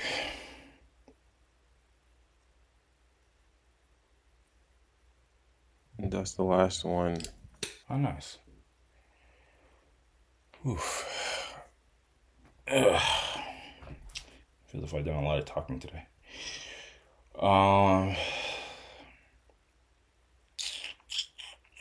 Oh yeah. Okay. So before we wrap up, is there anything we missed? Anything to walk back or anything to get off anybody's heart or chest? No, I think I'm good. No, for me. Got you. I hear that echo again. Oh, actually, I already asked Ace, but Quest, you have mentioned you watched what movie was it again? Oh yeah, Everything Everywhere All at Once. I think that was one of my recommendations. Oh, Not recommendations, but one of yeah. end of year recs from like either last year or the year before. Ace mentioned that he liked it. What were your thoughts? Yeah, we forgot to do a warm review, Ace. Come on, you gotta keep on point. Are we supposed to? Yeah, listen. We're not a movie, film, show, podcast, but we give warm reviews on here. Um, I want to give it a nice TLDR. Um, it was definitely a great movie, 1,000%. Um, it's really not necessarily the most productive thing to say, but I will say this is largely a me problem, but people hyped it up just a tad too bit. I will say that. And I can start. I'm sorry. It wasn't. Sorry, It say wasn't. that again. People hyped it up a bit too much. It wasn't as great as people made it to be. I will say that. But not. But by a small margin, it was still incredibly great. Just not the best. Not the most mind blowing. I've never seen this before in my life. Obviously, I also have to appeal to spoiler culture or non-spoiler culture, but I did like a lot of aspects of that movie, like the different ways they kind of showed perspectives. There's one thing I want to say that would really be spoilerish. I won't say it, but I was telling Ace about it. The way they went about the movie and something that they specifically didn't include in it made me like it a lot because it would have got way too confusing. But I think they handled the concept relatively well. I think it is. I think it is a go. I think it really is a good movie, and it deserves whatever accolades that it won. I don't know if this is bigoted, but I think Asian actors probably are on the higher level if we wanted to break it down by nationality. But that's neither here nor there. I can agree with that. Yeah, no, it was dope. I have had little to no qualms with it. Speaking of movies, speaking of content about like parent dynamics. Oh wait, I mean it's about dogs. Yes. Stop question. What? Sorry. Okay. If there's nothing else, as we like to do at the end of all of our podcasts, what if anything are we looking forward to? You know what they say about something to look forward to. I just saw there's a new Movie in the Mad Max. franchise coming out by the same director who did the last one, Fury Road. Or I mean, he's done all the Mad Max movies. You're a part of the Mad Max community. I mean, Fury Road was fire, so It was. It these was good. these new ones are yeah. So and the next one looks like it's gonna be just as good. So I'm hyped for it. But did you watch all those old ones though? I only watched like the first one and a little bit of this. I do need to watch all three. Got you. That channel I recommended a few weeks ago that might get mentioned on my end of the year wrap up. Deep dive. What that channel again? Anyway, they did a really good video on that movie, which made me realize how good it is because they actually there's a lot of references and things of that nature. You know how these movies do all that subtle shit. But you're saying they're making a new Mad Max movie. That's interesting. That's good. What about you, Ghost? Couple concerts coming up in January. Looking forward to, hopefully going to. And I do want to see that new Godzilla movie, the -1 or whatever it's called, because I heard that was supposed to be really good. So I Wow. watched I've watched a lot of Godzilla movies because my younger brother was a fan when he was younger, so we like a good chunk of like the older, like from the 50s, 60s, 70s, all those. The newer ones have been kind of hit or miss, mostly miss, but interested in seeing this new one. Fair Man, enough. this Fair one's enough. doing well. This is shocking. I kind of Is have. it a foreign movie? It looks like it was made in Japan. Yeah, which is another bonus. Right. Looks interesting. Interesting. I kind of have some takes on like those Godzilla movies, but like I won't speak too much because I don't want to put it down for something someone's looking forward to. So let me know when you come back. Make sure to do the warm review so we can so I can give my take on that. As for myself, I always got kind of a list of things I'm looking forward to from like small to great. Some small things like just the new manga or chapters that come out on a weekly basis. I'll always look forward to that. There's also this new restaurant that I want to try that I also kind of keep on the low for now because it is a bit local. But I will say it's a Haitian spot, so I'm interested in actually checking that out soon. And the upcoming podcast. This is like the last of the regular, and obviously we will do topics when we do the Spotify wrap up. It's not just all Spotify. Imagine a lot of listen to a podcast is just literally just people's Spotify results. Gross.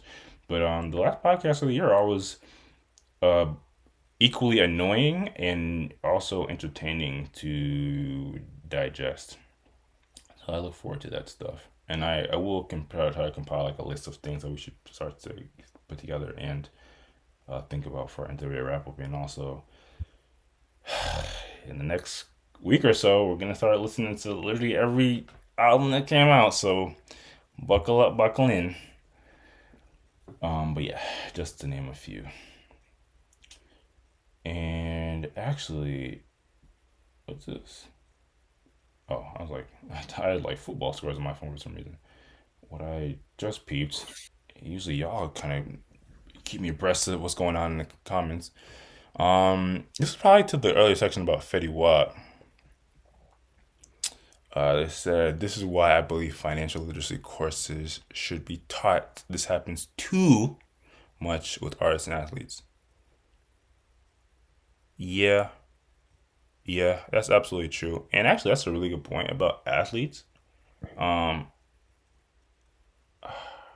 I want to think of like a recent example. What happens to athletes these days? Do they just go overseas? But Man, we all need financial Literacy. I needed. literacy. this is true. But Crazy. in the context of like athletes and artists, apparently too, it's definitely relevant because they have short occupation life expectancies. Like not everyone's gonna be LeBron playing the league for 20 years. I think I just saw something, and maybe you can correct me, Ghost. I think I saw something. The average life in the NBA is like 40 years. Yeah, I think it's like 2 years in the NFL. Oh my god!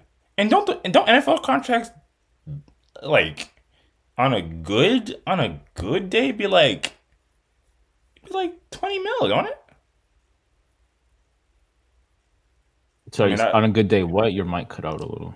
Sorry, at the end of the podcast, the mic starts speaking. Don't it, like what is the average NFL contract? I mean, I'd like the lower end guys will. Some of them don't even make like $1 million a year. It's like a few $100,000, which is obviously good, but not like the top tier money. Yeah. Those are usually the guys that are out of the league within a couple years or so, especially if you go undrafted. So Oh my yeah, gosh. it can be difficult. Yeah, you're absolutely right, Ace. Everyone should, and it's so mind baffling because like I think we all agree that it's like would be universally beneficial for people, but it doesn't really seem like curriculums have changed over the years to where it's been incorporated.